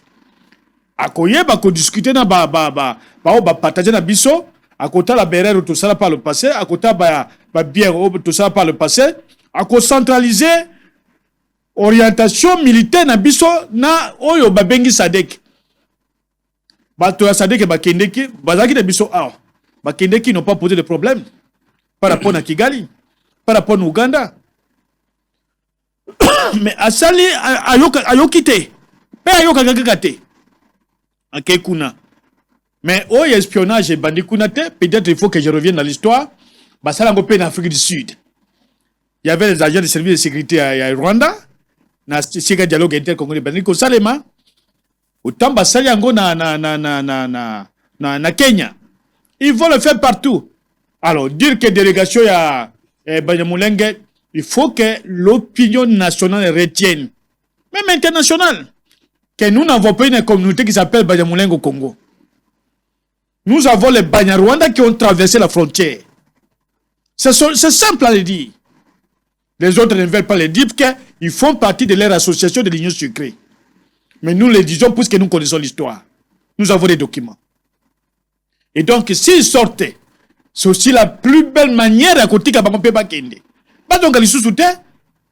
Comment tu as la bango? Pourquoi tu as la bango? Babomi biso 12 millions de citoyens congolais. Aux yeux population à Congo présente 3 à 4 millions de citoyens congolais. Aux yeux population à Centrafrique. Aux yeux population à Gabon. Ça n'entendra jamais nombre de Yabatou que les Rwandais et les Américains ont tué chez nous. Mais vous ne voulez pas en parler. Mais pour que la diplomatie soit efficace, il faut que Mundo qu'ils aient quelque part. C'est comme Nyamanaka Tchanzamba. Ceux qui ont un moignon dans Mundo quitté, na flèche était dans l'autre côté, avec la pemben na yo. Après, on dit, ceux qui ont un Mundo qui ont un bête yango. Mais tant que vous avez un Mundo qui, Nyama ayoka kasoro, à cause de pemben na yote. Akoyate, attendez. À cause de la musique. Mais je continue à le dire, et j'assume ce que j'ai dit. C'est le roi du pouvoir, c'est M. Tshilombo qui est responsable. Il n'avait pas écouté le conseil. Non, c'est mon ami. C'est lui qui nous a dit que c'est son ami. À moins que mes bavons me disent qu'il y a le bon habitude, ce n'est pas son ami. Il nous a dit que son ami, il le tient à la main. Nous l'avons entendu. Et ça, nous ne pouvons pas reculer. Mais nous disons, l'ongwana communauté wana. Ba négociation, vous allez négocier, ça n'aboutira à rien. Il faut frapper. Mandoki Zali, Basoda Bazali, Babunda Bitumbana Bazali, il y a d'autres qui ont été formés qui sont là. On entend quoi? Tous en défensive, toi Takakati. Tous en défensive. C'est l'attaque au Salemi. C'est Bami Goekindeki, ko bombarde wana au moni, les réseaux sociaux, nous se trembler à travers le monde. Il faut frapper seulement avec le FARDC ou bien il faut rebaxaper. Il faut d'abord qu'on encore aux militaires na Kampala. À ce moment, tous ceux qui vont entrer au Congo, nous saurons qui est entré, qui est qui. Deuxième chose. Bato bayaki na ba ya ba force ko uta libanda bato ya nanite ya Kabila te. Ba force zo uta libanda wapi? Makambo ba ko boya surtout ba boyi na Assemblée nationale matali mixage na brassage Kabila personne. Mais au moins na répondre na ba question na kututé. À moi le bakasa azaka na politique était. Na pesa ngwe important c'était. na mixage brassage nalobi na pesa nga important c'était po soki na zongi kuna tina ko zongi papa pesi mo ambilinga ba infiltrer ba billet belé na ko zonga tie papa Tshisekedi oko mona ba militaire rwandais ba ko boya kolongwa mais militaire rwandais si on est rwandais si on est congolais on est congolais. Le Congo c'est pour les Congolais, le Rwanda c'est pour les Rwandais. Bakota kiti na armée congolaise ba diriger pe comme ba généraux. Nzete wana to katiango, boka ngo na mai. Écoutez jamais kokoma ngando. Un Rwandais c'est tout. C'est ba gérer qui peut force armée na biswa. Mais ata ba gérer basalini. C'est notre armée, on va combattre ba gérer qui basalini. On va combattre qui ba stratégie ebele ya mboka te mwana mboka. Stratégie lokomoko te mamelo. Stratégie ali arme ya makasi na kati ya bitumba te na vers Kabinda armée na biso pour plus de 4000 Rwandais. Vers Kabinda, oya donc actuel donc province ya Lomami. Nani plus de 4000 Rwandais.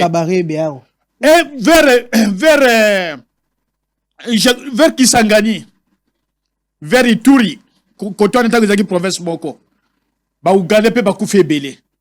Ba ça pe ba matanga.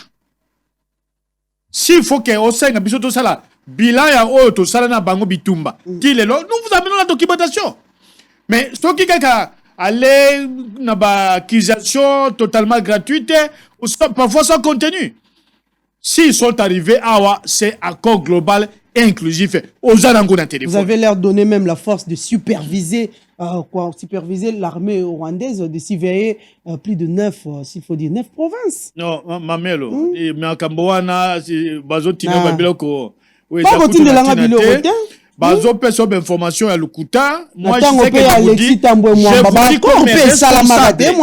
je vous dis comme responsable j'ai été avec le professeur qui venait de citer ici au niveau intérieur je sais de quoi je parle. Crispin Atama Rwanda est surveillé 9 provinces. Ça ne peut même pas se faire, à moins d'être bête. À moins d'être bête, qui peut faire ça?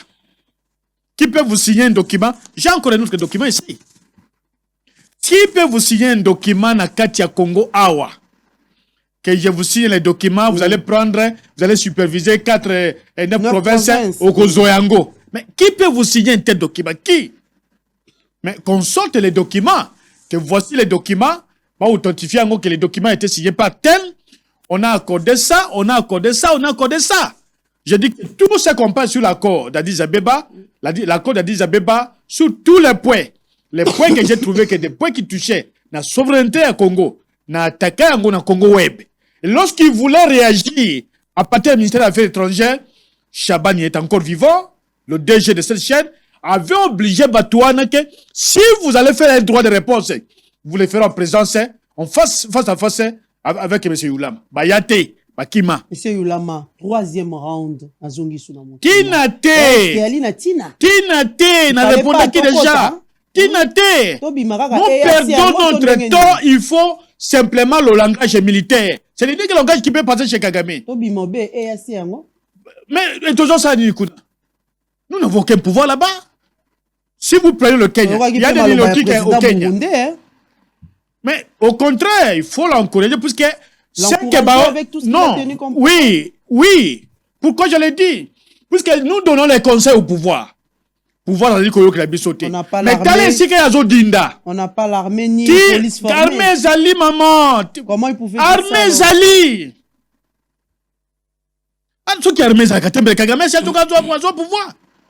Armée Zali, biso awa, mamelo. Courage on dit au président Burunda Azwa qui wana koloba. N'est-ce pas une façon ya ko tiola la République démocratique du Congo, une façon ya ko déstabiliser Félix Antoine Tshisekedi politiquement. Mais le président Kenda Kuna non? Le président Kenda Kuna a tout na mutute. Le président Kenda ka. Tu sais bango ba pays nyon so voisin. À part ba pays au bazin na SADC pays a ko pesa confiance totalement ezate. Toloba ngona ba média, tolekana, toloba, to publier article, mais bazo yo kabisoté. C'est le président lui-même qui est parti là-bas. Mais au moins on peut gérer les Burundais, que l'Ougandais et les Rwandais. Les Burundais on peut les gérer, que les Burundais n'ont aucune influence. Alingui baye, Alingui va prendre en compte dans la situation il y a communauté Afrique de l'Est. Puisque Azos c'est la communauté wana bagosala je crois à partir de Tanzanie, Tina Burundi. Ils entendent des avantages. Et ils doivent dire que j'existais. C'est ce qu'ils sont en train de dire. Mais attends, l'armée ne quittera pas tout ça. Mais Babunda, na Kinshasa Awa, nous avons une grande armée qui est la population. Totamboli contre Kigali pour nous empêcher. Mais c'était l'avantage du pouvoir. Totamboli contre l'Ouganda, on nous a empêchés. C'était l'avantage du pouvoir. Pouvoir des alliés qui s'appellent Sima. Population Gomo Badosse Mandoki. Armée ni Missu Tozo Luka. Population il y a beaucoup de oiseaux sans armée. Armée ni Tozo Luka armée. Armée ni Tozo Luka Lisusu. Parce que cette armée-là, cette population-là est plus forte que n'importe quelle armée à travers le monde. Quand il y a histoire, il y a les États-Unis et Vietnam. Bah, qu'il y en a pas char. Mais bah, Kanga, Bango, Bambizo, les Américains. Pas le Vietnam, donc les populations Vietnam. Mais comment les lobbies sont tous allés pour soutenir notre armée, pour soutenir notre police, nos services de sécurité. Mais le pouvoir nous dit, vous ne pouvez pas parler. Vous ne pouvez pas se dire, oh, je suis la mer, kokane na de lamba ya armée, bokangaye. Je donne l'ordre à la police, à l'armée. Est-ce qu'il faut marcher pour trouver des solutions? Pour nous, tu Martin Fayulu a annoncé marcher à monnaie pour le 4. Mais hier, ça n'existe pas, ma mère. L'Église catholique. Est-ce qu'il vraiment faut marcher? N'est-ce pas qu'il faut reconnaître peut-être dans le dialogue pour aller de l'avant? Nalinga qui d'abord, marche qui d'abord, c'est une expression démocratique. Je dis qu'on a que Toboya qui violence. Toboyi violence. Bolongo na territoire na biso. Bozonge pas na bino. Mais à l'époque, l'opposition à Kala, batika ko marcher contre le Rwanda te. Bangwana bazana parlement. So n'attaki bangwana na pesi liste. Plus de 300 bazana parlement. O bazaka na RCD. Bazaka na RCD KML. Bazaka na RCD national. Bazali kuna. Moko to koyoka condamner Kigali. Comme nous le faisons maintenant. Mais nous disons que c'est une manière d'exprimer parce que nous sommes une opposition politique. Voilà. Mais j'aurais souhaité que bon bazali babati, ba nommé bana na bango na ba entreprise. Ba ko pe ba ye o tche 10 l'entreprise. Ozu pe 10 bana na yo, o tche bango na armée. Ozu puis sur ba bureau. O ti bana na ba o ti bana na basi na ba ministère na ba entreprise. O ye pe na di bana na basi na yo, o tche na kati ya ba entreprise. Batangi kela si ba ina droit mo sala te. Congo mobimba batanga te kaka ya bango bana. Oya vandi atanga wapi? Tunaye. C'est association politique na Kinshasa. Pour moi na ba na pe atangit a la paix politique na parti wala kaka bana na bango na bati na bango. Ai le rôle militant, le rôle moto. Alors bien, kaka basi na bango na bango, il y a pas militant. Il n'y a pas d'autres Congolais. C'est cela que nous déplorons. C'est ça le népotisme. Parti au caractère tribal. Toboyango. Okolongola personnalisme ya baninga. Natango Kabila pe to mona ki mingi te mobali ya koti na ministère atiki mwasi ne na kati ya Assemblée nationale. Mais ye wana zakuna. Oyo kaka wana on natangi wana. Atina mwasi na YNPP. Après vérification Kabila dit pas question balongoli mwasi. Ameka atindie kaka na coalition awa na ministère du travail et prévoyance sociale. C'est ça la pratique, c'est ça l'homme. C'est connu. Ça, ce n'est pas à notre époque. Citez-moi un Kabila qui a été quelque part dans la FPI et tout dans Nini. Zaté. Quelque part, c'est moi qui suis suppléante. Mais nous, c'est que nous demandons. Nous parlons du Congo, nous parlons du nationalisme, nous parlons de l'amour de la patrie. Faire du Congo, c'est notre corps. Merci beaucoup. C'est ce que nous prêchons aux autres. Ils ne le feront pas. Nous demandons à la technique, Atielabiso et les mamans Kouana par rapport et à réflexion sur la réaction de Kagame. Et puis nous allons revenir tout juste après.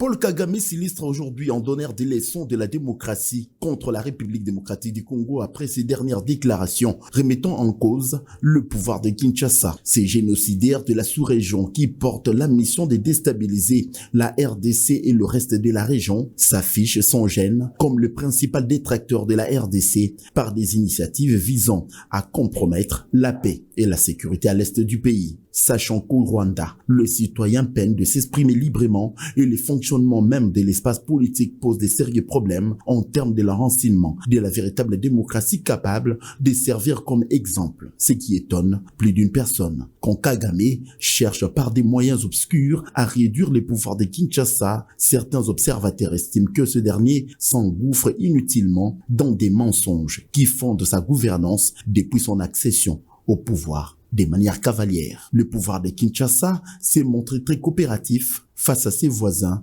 pour qu'enfin la paix soit vécue dans la sous-région. Une démarche qui a abouti à des compromissions sans issue heureuse car la République démocratique du Congo collabore avec des pays voisins qui convoitent son sol et son sous-sol. Le Rwanda, l'Ouganda et le Burundi trouvent le moyen de survie de leur économie par les pillages de ressources congolaises et c'est là, par la pérennisation de la crise en RDC, que Kagame trouve des astuces, des arguments et commentaires pour mépriser mieux encore, désavouer Félix Tshisekedi, ce qui ne pouvait faire hier, aujourd'hui. Les Congolais savent et comprennent le rôle que joue Kagame pour déstabiliser le pouvoir de Kinshasa, un plan qui est voué à l'échec, y égard à l'éveil national des Congolais, car aujourd'hui, les Congolais ont ouvert l'œil et les bons. Voilà, merci beaucoup à la technique. Mon mboka bavon minga maloba epai na yo tozwa penza thématique mosusu na yebi ete kosala rétropédalage na mayo ndeko auti koloba tout à l'heure là sur la situation sécuritaire à l'est de la République démocratique du Congo, mais nous allons aussi prendre ces thématiques sur les processus électoraux. Je l'ai dit au début que moi mboka, s'il faut dire, le président de la CENI, Denis Kadima Kazadi, Aoutaki ko publié calendrier électoral, c'est connu de tous. Le 20 décembre 2023, il y aura élection na présidence et république, mais aussi il y a des députés nationaux, provinciaux ainsi que des conseillers municipaux. Moi mboka tolandi tweet, tolandi pe na nzela ya baitandweke lolenge Adolphe Muzito penza levaki tona ya lobi te calendrier yo mwana mboka Denis Kadima sali ya li réaliste te alobi te bakokosa parce que mayo yi na kati bandimi te ke bako respecter yango pena dans les délais constitutionnels na ebité boni yo komona yango baba yambo na kota makambo etali calendrier électoral na ko apaiser ndeko yulama parce que ezali kambo mabele. Les raisons que tout nanga débat juridique, nani valeur juridique et accord de l'Émirat. C'est comme si Ngande n'a inventé accord wana, alors qu'il y a que les lois toujours kufa ezapote ba pesa ngo valeur juridique, soit au niveau ya organisation sous-régionale, soit au niveau organisation régionale, parce que la valeur nango vous avez un accord international et qu'il nous appartient pas à nous de conférer une qualité ou une valeur juridique na accord ndengwana. Au moins bakolo nango basi balobango l'air balobaki il faut y a nécessité ba convoquer Berlin 2 et zalaki autour toujours il y a accord wana. Moi je suis politologue, je dis ce que je maîtrise. Il est juriste, il raconte ce qu'il maîtrise aussi. Alors il n'a pas lié qu'ils disent que oh ils ont débat assez, c'est comme si accord de l'Émirat n'avait jamais existé, c'est comme si batikala ko lobelangote poto tanga quelque point ba accord pe ba chancellerie mususu et confirmer biso. Seulement que Mouze a boyaka ko formaliser yango wana bitumbwana e kozonga kaka pote Kagame a gagné mission ba pesa kaye mbongo abatwali yake ezaki ebele o chaque année bazali ko pesa ba dotation pote ame commencer à bider naye à l'instar ya pillage aux osana est azoko ba que ba bimisa ki ba liste ba généraux rwandais et le wakani ba bimisa après 18 ans, donc en 3 ans Oyo ndeko Félix a géré, d'abord a géré na bango pendant 2 ans.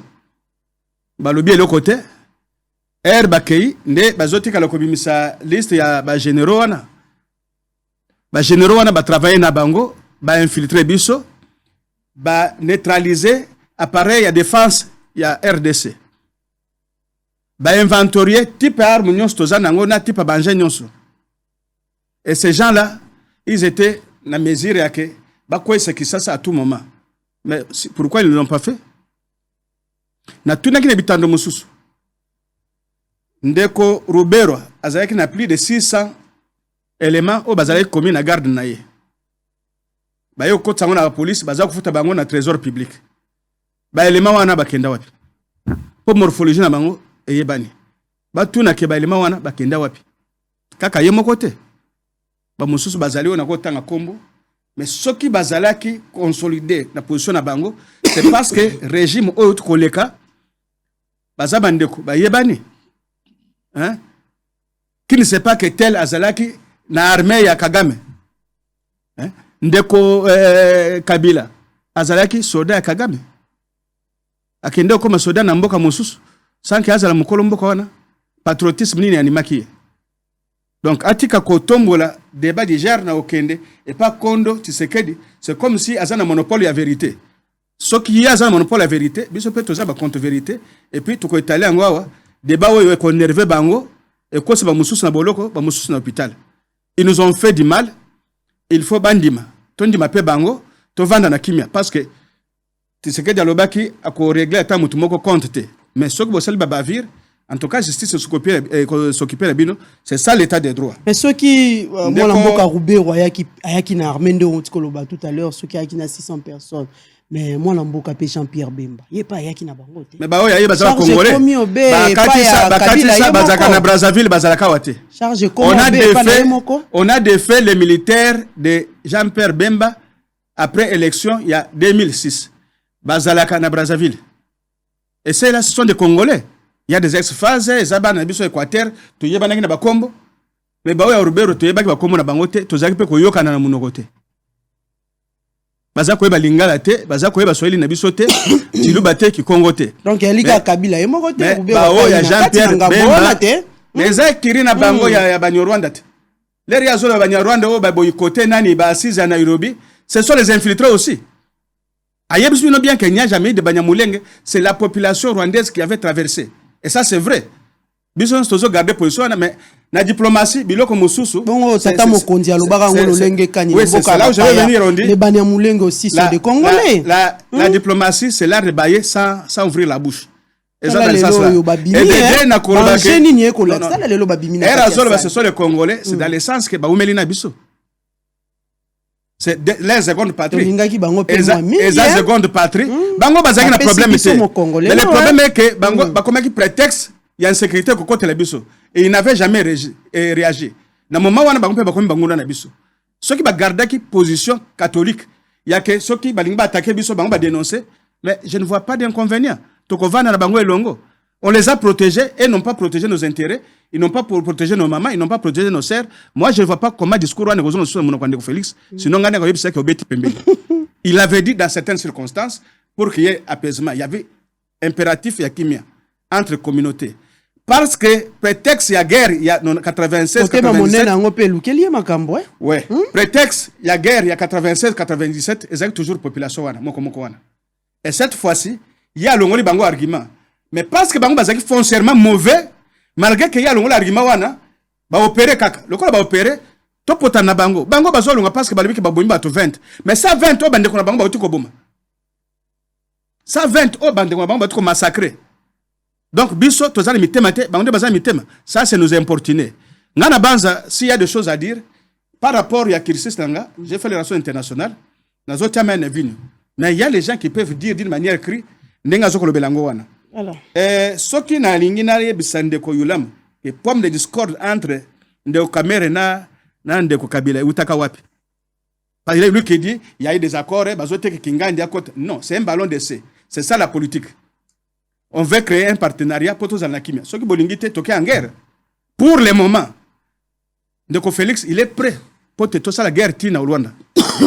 Et que, oh yo ngala zo komona, oh ba sommet nyoswana. Et ça dépend d'échange. Il y a ma position, des explications. Tout peut être une explication. Que vous nous avez agressé, vous devez quitter notre sol. En attendant sur le terrain, les soldats n'ont pas besoin de crocheter. Même ceux qui m'ont dit qu'ils n'ont pas besoin d'alimenter au Rwanda. Naba M23 na bango, bazo ko kanga mindu ki pote ba étouffer biso. Ba ancêtre basi wa côté Likambwango et je vous ai dit que ceux qui Kagame a lâché te. Quand n'est pas bilobelo wana, donc a comme premier à lâcher. Comment data lelo? Ce qu'elle a acheté dans 2 mois, le régime a changé dans Rwanda. Pendant qu'on a makambo yo yanani ya seni.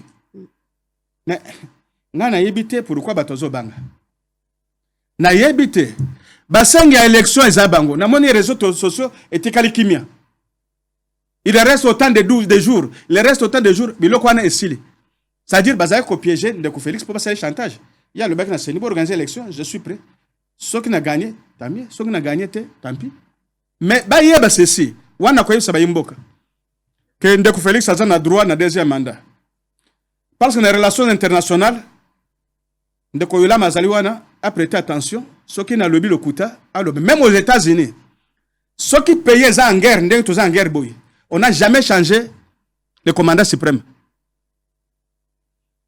et que ceux qui ba congolais bazali corrompus c'est le moment ba soutenir ndeko Félix pour te tokende jusqu'au bout to sila na ba Rwandais après deuxième mandat ceux qui guerre non ceci je pense que tokoye bisé que salandenge ndeko Joseph Asalaki mais je pressens que par les mains responsables que vous allez voter Eli cette fois-ci et qu'on révise la constitution pour te battre sa chance na bana mboka oyo bazana vision positive pour na école na biso ba nationaliste ba o bazana motema ya bonzambe o bazoko mona passe ya ba congolais et je pense que là brèche to kufungula ngo pote même si il y a lié il y a troisième mandat et ko salema donc tozana ko banga te soki bango ba monique calendrier est réaliste je pense que ndeko kadi mazali ba contrainte ya limwa mingi oui ba contrainte za plus contrainte budgétaire ozona ipe matali sécurité à l'est oui mais parce que ce bisto yebisa ba que mbokeza envahi totel misala le kambo élection ngala malolenge kanika ndenge balinga baloba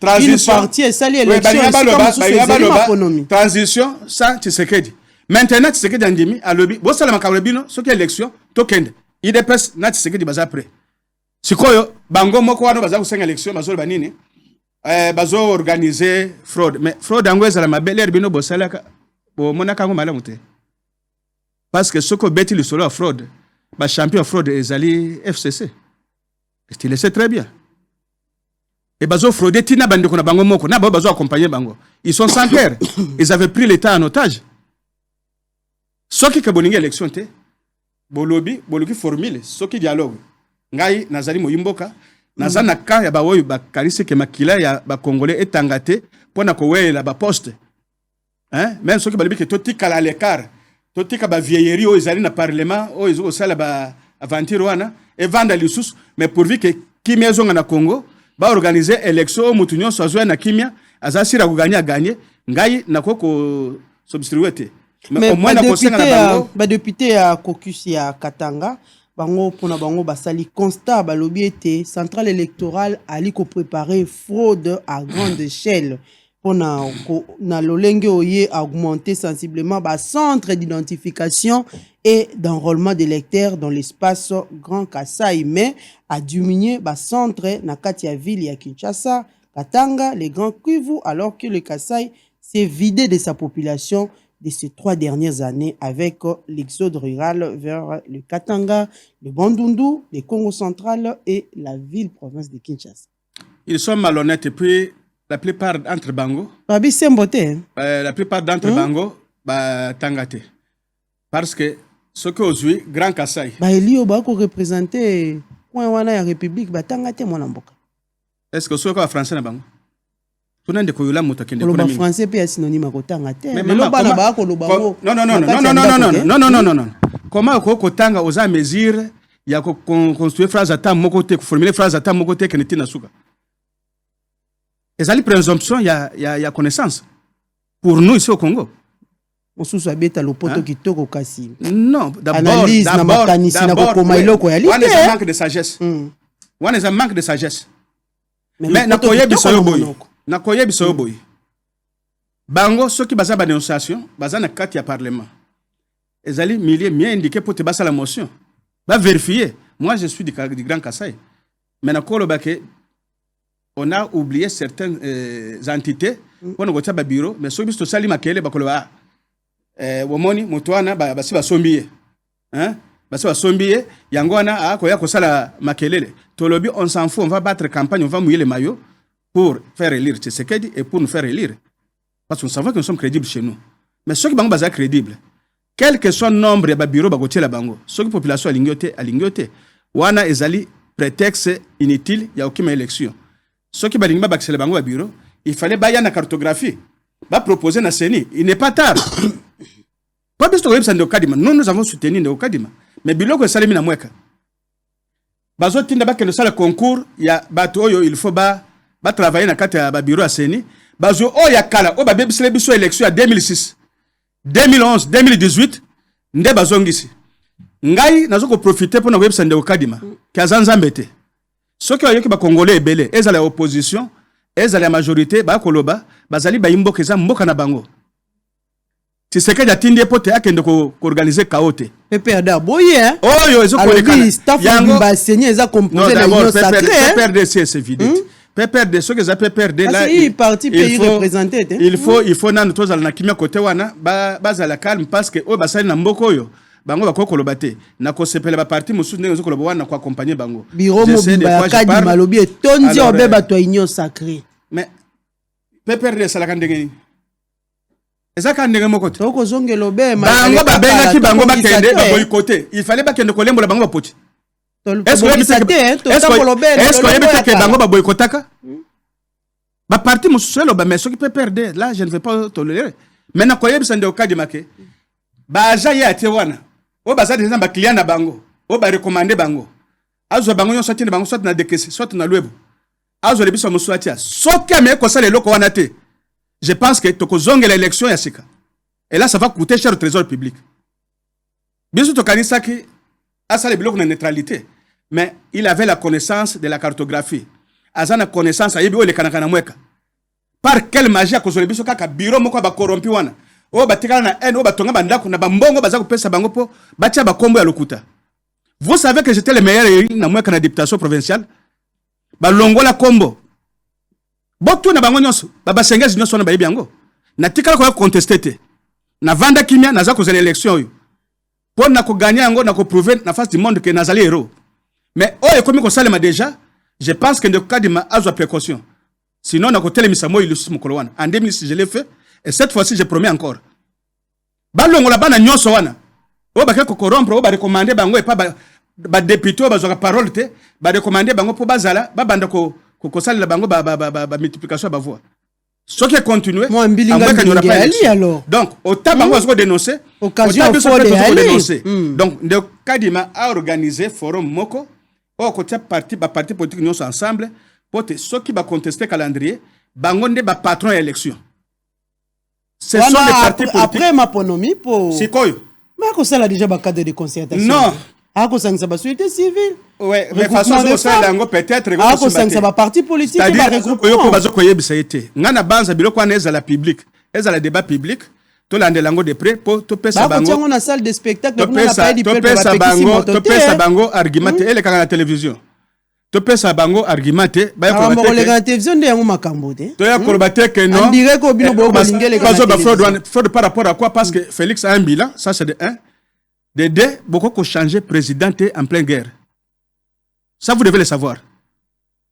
Vous avez raison à mon côté, c'est-à-dire vous avez acheté pour faire balkaniser Mboka, ndenge botambo les États-Unis, botambo partout, vous avez bon enfant. Changer nini président de la République. En pleine guerre, batikala ko changer président de la République. Ni par coup d'état, ni par élection. Donc, même ceux qui guerre n'a besoin au Rwanda Chili. Étape mususu ezali ozali ya consolider mususu oko bimisa mais ezana géopolitique au moins ba professeur nanga o bazana PPRD ba ya ko contredire nga sur le plateau na kende ko zo babuku na bango na Alexa bango eza biloko ba to ba ko ventrer ngote parce que muto za un sentiment na ye. C'est pratiquement impossible de changer Félix. D'abord, il a fait un pas de géant par rapport à la barriérisation. Tambola na mboka ndenge ndeko sango azo kende wana azonga ko yebiso vérité que non mutoyo il a fait quelque chose na ya pote na lo baba bila nyonso te parce que to ko sisa ngonga nyonso nga zo voyager chaque 2 semaines je voyage et na sekaka je ne peux pas obligé na kende ke na bandundu na ijofa na nani na kende bisika ebele na lwebo na chikapa je passe na zamba photo na publiaka. Donc c'est pour sensibiliser les gens et pour se rassurer que côté Ongana Zoko Tambolo comme chef de terre, de Félix a voté. Et mon soutien, il est gratuit. Mon soutien, il est gratuit. Ezaneti, sagesse de Salomon. Vous êtes félicité. Oui, on se connaît. On se connaît et naloba ke na ko soutenir ye. Soutien nanga est gratuit. Mais madame, moi-même, je sais subvenir à ma vie. Hein? Ce qui n'a pas distrait, na le bango wana, que na vandi na zela ke non, ba ko pesa poste bonaboye. Là, na ngana zela kao. Mais maintenant là, je suis un petit entrepreneur. Je sais me prendre en charge. Je sais que ce qui toque élection, je serai utile parce que na ko zana mandat aux populations ko pesa nga. Mais oya nomination yo, déjà il est criblé. Na biloko sunyo sa lokoti. Pote to meka ko ben ko boma libala FCC cash o ba côté l'union sacrée o ba komaka ko s'afficher alors que so to taliba profil na bango mawana motema yango na boya ke ngai eloko na kota ngote na boya ki na loya ke ngai kutikala jamais ko kota na union sacrée tala kaka bilongo na kabila sekaka mais ces gens là nous coûtent trop cher na koya baloba ke ezali pour le partage de gâteau té mais lelo bomoni biloko ndeko yola mazuko dénoncer c'est très important. Un parti politique lorsqu'il y a partage de postes il n'y a que banana yo moi si na yo bananka se consort et le reste des membres baza bavalé Congo vigilance tikala ko supporter biloko wana j'allais les dénoncer heureusement qu'il y a dénoncé donc tozana posa token d'élection en conclusion parce que nous devons finir tozana posa token na élection na délai constitutionnel et pas élection et pas guerre maintenant bango ba partenaire na biso ya opposition ba proposer biso cette honte po bango natango Kabila ba tuerie pesa ka l'est de la République yango na Félix Pialobi ça la rappelle ma ponomité yango wana na logique moi à partir wana ba tiki et puis bango ba ça la après mais tito comme en élection ba ko pacifier parti nyonso wana donc nous devons aller aux élections ba bangate et ba le baté que c'est irréaliste parce que bango ne ba bandaki. Nous devons aller aux élections. Mais, bimisi calendrier, chantage en besoin de nani. C'est trop ridicule quand même. Hein? Base na raisonnement moko cartésien, ou bien les élections, ou bien les négociations. Bon, donc le banane de Félix, osa démocrate, ça ne sert à rien au kangreba na moka ba porte, balo baba désireta na bango. Oh, nous ne sommes pas prêts. Vous allez tous tirer les conséquences. Mais oh, balingi, vouloir quelque chose au contraire. Là, il faut token d'élection. Là, na lobi token d'élection. Ce qui bango balingite, ndenga zoko loba wana, aloba sur quel plan calendrier est irréaliste. Ndeo kadima abongisa.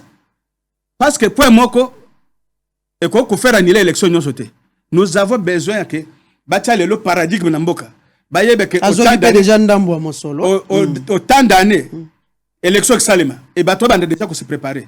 Ce n'est pas net batato bazana à l'assemblée. Chronogramme yangwana balingi élection té parce que belé bakozonga té. Balingi élection té. On a ni ba voter ba. Et belé bakozonga té, ces gens là ont passé leur temps ici à Kinshasa à construire. Bamboka na bango azo vivre na ba passe. Peuple ndez à la vigilance. Mukende azo construire bango. Maponomie ko banda, on connaît tous la réalité. Na lobby que na mokuse soki ndenge na ko dénoncer boye. Abongisa. Pona mweka na lobby té que abenga na bana wana, ba pesa ki mantabana bango pote. Baza la reteni mais ba oyo ba pesa ki bango mon poso ba bantaba bazana kisasa il faut zo bango nyonso atinda bango na dekese ou bien atinda bango na lwebo ou bien na chikapa azo la biso ya musika azo ngisa bango na mweka tokende na élection apaisée soka sala yango bongo te ba ko super maloko problème zate. Voilà, merci beaucoup mwana mboka bavominga alobi ye na parti na ye ba yi déjà na kobonga mapona kokende na kati ya maponomi mwana mboka Benoît Yolama Mahimatali Maponomi na kati ya République démocratique du Congo. Est-ce que penza calendrier wana eko respecter délai constitutionnel toté? Bonako senga pe lisusu bolimbisi pona zongela muke ba biloke belende ko ba voix oti koluba ya yambo na koluba na ndeko bavon que décret wana ezalaka signé ya créer minembo comme territoire wana comme commune wana ti lelo décret wana ezalaka annulé te ni retiré ni annulé ni abrogé. Et celui qui peut abroger c'est le président de la République, celui qui peut le retirer c'est le premier ministre. L'autre vous êtes sous la FCCT, vous allez accuser le FCC, mais le décret n'a jamais été annulé. Commission d'enquête qui prévue, la présidente de la République qui a arrêté situation wana depuis commission qui ndati lelo tozala ka résultat de ebiti soki commission c'est salidine de komboso pe pepe mboso pe alobaka ka kutinda commission ti lelo commission pe emona nakati me semble timbongo bimi na trésor public wana koloba susuke FCCT et na oye tali président Kabila et je crois que peut-être à moins de mauvaise foi président Kabila azaka na ba hélicoptère na njili pour combattre Barwandais ici à Kinshasa. Président Kabila avant comme chef de l'État azaka na front contre le Rwandais côté à Moba et consort. Moi quoi moi to perdaka mais grâce à l'armée il est revenu à Kinshasa. Et ça sera injuste de votre part. Yakoluba Totika ko gagner guerre. C'est comme votre frère là parlait, je ne sais pas si il est passé ici ou dans une autre chaîne ou si c'est en Côte d'Ivoire qu'on n'a jamais gagné. Les militaires c'est les mêmes militaires qui entendent ce que vous dites là. Ceux qui avait déjà parlé de ces deux qui a organisé ça. Nous avons gagné militairement M23 Rwandais Ougandais. Et si Babou m'a fait Madunda, ça quelques mètres, il y a 6 cas monuscules Zalaka. Puisque pour la Bango et les Bango, que l'armée qu'ils ont infiltrée, qu'ils ont écrit comme une armée faible, est arrivée à déboulonner Bango. Nous l'avons fait et ces militaires sont là. Même au bâtiment en flotte sur la Ghana Bango. Où est le calendrier? Où est le calendrier? Je crois que Moutounio sur la Kindeko Kadima. Kaka ko banda koloba. Ona yoke pa na yawa ke ba député balobaki français mabe ba batangate. Mais na kolanda ndeko kadima. Ndenge kaka papier yambo. Oya abandi kokokoma. Alors tokoloba ke atangate, tokoloba ke ayebi ko tangate, tokoloba ke azaki chargé na conscience na ye na kotanga babilo ba pesa kie oyemo yebi ke ko salema te. Biso toki ko banga élection te. Biso ne to linge élection salema pour que peuple wano bayibi mbongo ya rami, peuple wano bayibi mbongo ya my gold, et benga na pouvoir, ce qui ça devient trop pour nous. Toki ko zonga simate, mais tozali une obligation constitutionnelle, puisque tozali partie prenante dans le processus électoral, que biso, tout le monde a clair ce qui se passe à la CENI.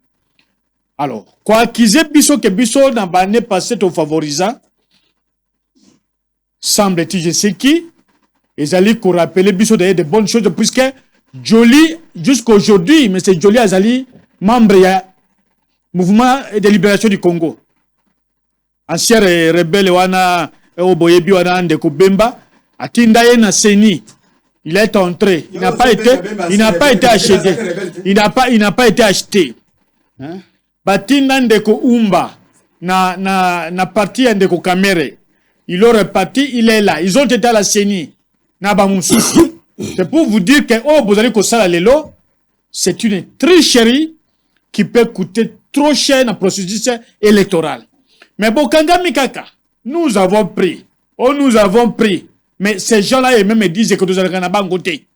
Mais bon, Kangami na bango. Et vous voulez qu'un tel processus, le PPRD, ils ne prennent pas. Mais bon, qui n'a bangoté? Tout ça n'a pas de déclaration. Mais oh, il y a MLC Azali. Oh, il y a UNC Azali. Na ba mususu, bazali. Bazonga na ba parti na bango. Soki parti na bangote. Mais bazongite. Ils sont là. Et donc, procédure à tricherie, oyo. Et bandi koudate, tina coup constitutionnel. Kaka tricherie. Ko violer la loi. Tricherie. Ko violer la loi. Mais c'est trop. Il faut être fatigué. Parce que vous créez plus de problèmes que des solutions dans la nation. Alors, si on a continué dans le calendrier. Ndeko kadi masali calendrier naye. Alors, les élections auront lieu le 20 décembre 2023. C'est une bonne chose. Mais sur le plan pratique, est-ce que Kadi, donc Ndeko Kadima, est capable que Congo ait une élection en 2023, dans le 20 décembre?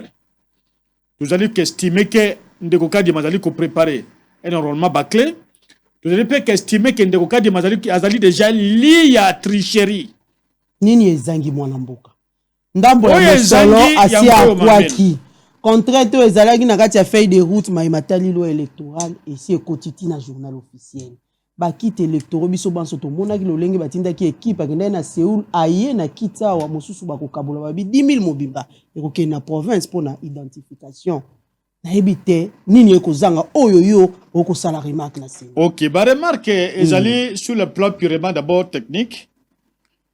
Ndeko kadi maponi d'abord 9 provinces pour 9 provinces banda enrôlement.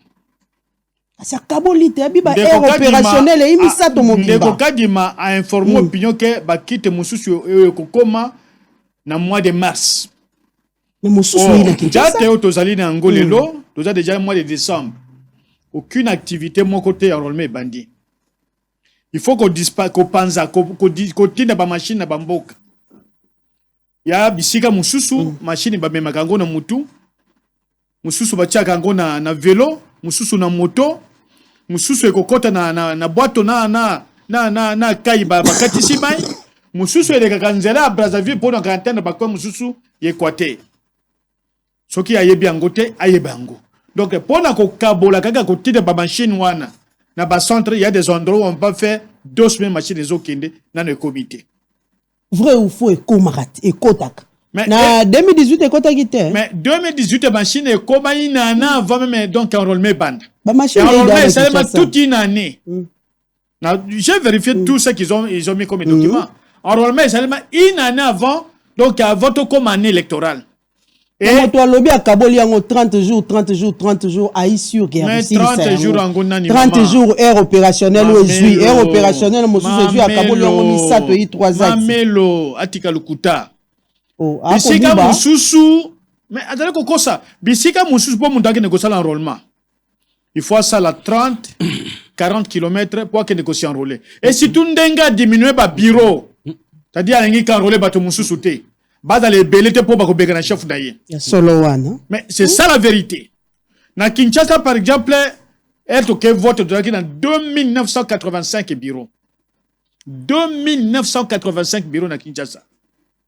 Na quel intérieur té. Au diminuer de 2900, vous ramenez à 600 bureaux. Au lobby que par jour on va enrôler 90 personnes. Machine est montée enrôler kate. Mon seul machine c'est l'individu, la personne humaine de ça la kayango. Mais la personne humaine est déjà décriée na bango moko. Biso dans ton côté la personne était mais tu as dit que ça le recrutement partout, va former partout na mbango, il y aura des problèmes même pour enrôler des gens. Et qu'on a par jour parfois 10 personnes au machine quoi en pâte. Il y aura des conséquences. Mais alingi ko machine au bakei penza batali yango techniquement balobi yi malade. Bon avion mina ba expert mo na mboka. Quoi ya kate hein? Mais mina ba expert. Avion ça la crash était. Avion. Et ça la mon colonial. Et ça la crash était. Mais intelligence humaine nyonso o ba déverser en avion, ba déverser qu'on apparaît mon côté. Mais ça la crash. Ba do ba kufaka. Même ba pilote ba kufaka. Mais oyo machine o ba salia ba komi ko fabriquer pe mbango ba komi ko kene na correct e bibisa machine mbango yo ça sûr que machine ko répondre. Entreprise e gagner ki te mwana mboka. Ni na gagner ki. Donc biso tozali na kati ya ko luka ke makambo ebonga.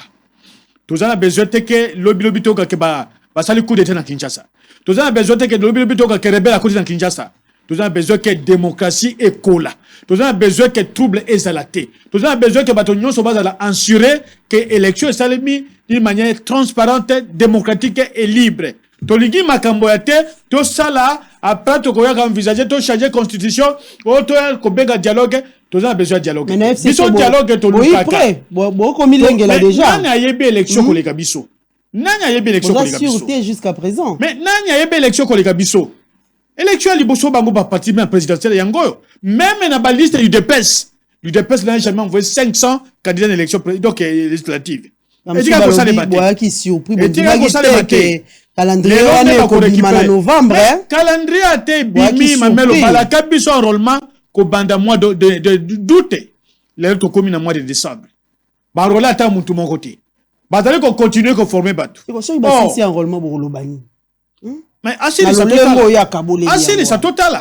Puisque machine musuto ko comme le mois de mars. Mais na ko informer opinion na baye bazali ko landa biso que il faut qu'inclure date ya 18 novembre jusqu'au 18 décembre. Date wana ezalika pour la campagne électorale. Il faut qu'inclure 18 octobre jusqu'au 18, même peut-être au 20 novembre, date où on a contentieux la candidature. Donc, nous avons déjà, sur les 11 mois où il y a processus électoral, il faut qu'il y ait déjà 2 mois. Bah, doublon, oh, bah, kokota na kati. To bateau machine a se trompe. Parce que la machine se trompe. C'est l'homme qui commande la machine. Machine, vous devez commander mon tout temps. Bazali, bah, doublon, il faut qu'il y ait la gango. À l'époque, on est la guerre. Si c'est peu, c'est 1 mois. Il y a qu'il y ait la guerre, bah, doublon. Or, les dernières machines arrivent dans le mois de mars. Ce qui, mois de mars, ces dernières machines, et kokoma, t'as dit, au Longoli, était côté en avril, na mai, na, presque 4 ou 5 mois. Mais les tombés à côté de la machine, on est comme dans la province. Ça peut arriver fin avril. Il va rouler combien de temps? Combien de personnes? Voilà un peu là où ils ont voilà là où il y a une réalité, c'est-à-dire que Salema, ceux qui balingite, ils ont même un fichier à Kala, donc une élection. Bissot, ils ont besoin d'élection. Moment la population, il y a une blessure, il y a un bon il y a ram, une blessure, un bon il y a my gold, une blessure, il y a un bon il y a 100 jours, au bas milieu, ils ont c'est le moment que nous avons besoin. Si nous avions demandé discussion, c'est certainement pour que tu aies la guerre, Makambo Yaseni, na Makambo Cour constitutionnel. Mais Bissot, on peut ça, Makolo Yakotambo, la tête de Kochilobo, puisqu'il y a Kola Nassé. Ce qui ton meki ko sanga transition. To pesa Makolo Kotambola. Ce qui ton meki ko pesa embo, auto prolonger. To zana besoin ya oyo wanate. Besoin na biso, ba o ya cheba ya na kopa ya seni wana. Ba diriya à côté de la copa ya seni, pour les comptes de l'opposition, ba bima. Total à cadre la loi, ça peut se faire. Case à départ. Et puis nous boko loba. Ozana kati, il faut battre ballon. Mais bazali ko représenter pas dani. Pour bazali a bisoté. Bazali ko représenter nani. Même Bayer fi bazalo bango. Ah bon, je vais gagner, j'ai fait, mais même un dégageur le baona, na ibite sur na conscience na ye, ya chamuni baction moko dégageur on va sia sadikuna. Pour bato bazolo là. Na tambe na nzapo na koma auto bato bazolo là, bato temisanga na nzela. Fallait que répondre bango.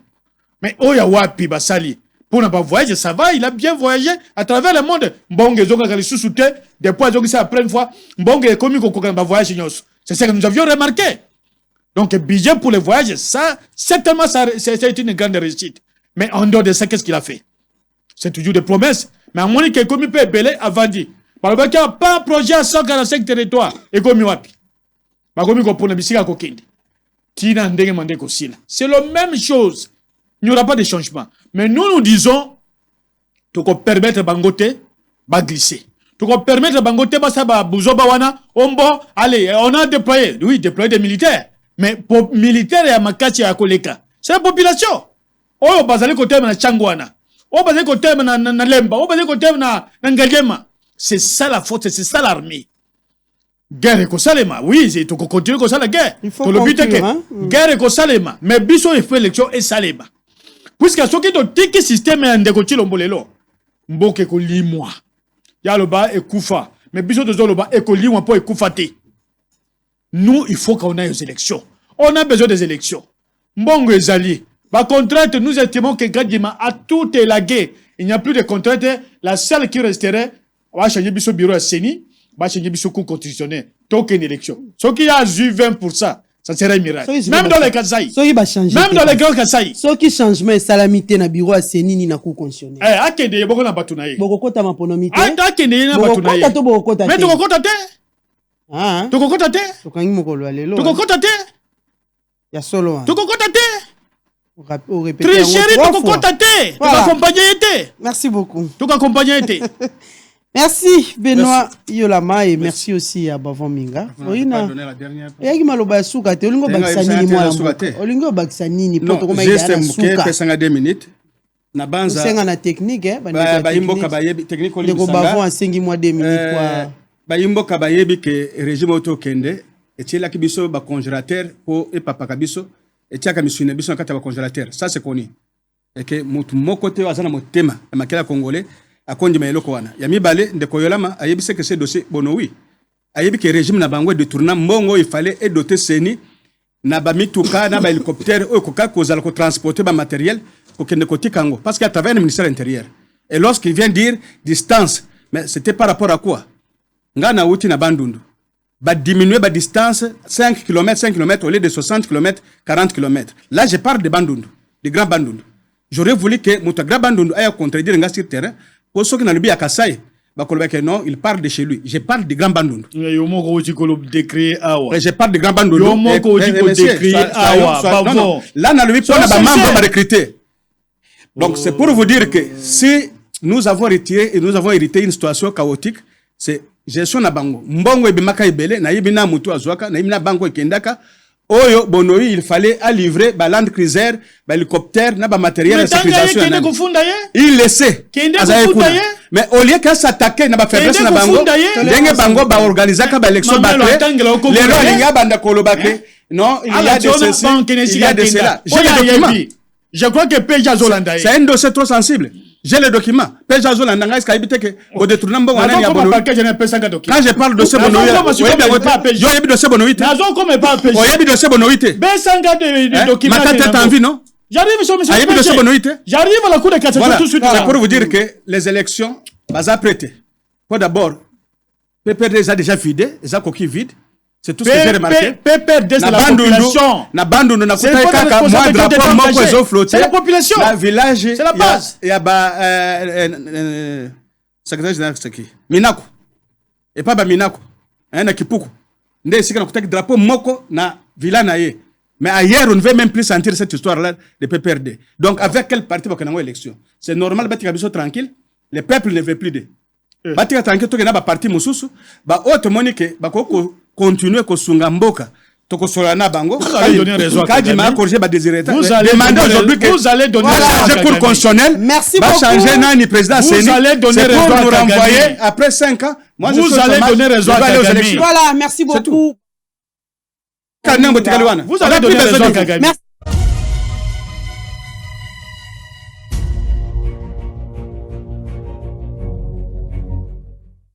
Papa bolo senga mbongo commission lisusu. Est-ce que Zalaka? Papa. Wana batu na yo kaka. Bango kaka. Biso tokoma na Famdi. Famdi elakisi famille digitale. Site ya ba achape vente ya ba article na bino nyonso. Ko s'inscrire eza ofele. Quel que soit motango ya ba marchandise na yo. En plus, zéro frais ya commission. Et puis, rapidité, sécurité, pays kambu ya visibilité.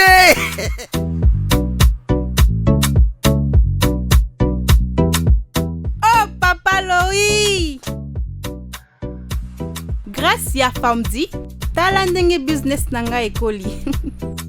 En plus, nazote kapé kosomba sans frais de commission. Donc, zéro frais de commission. Vendu.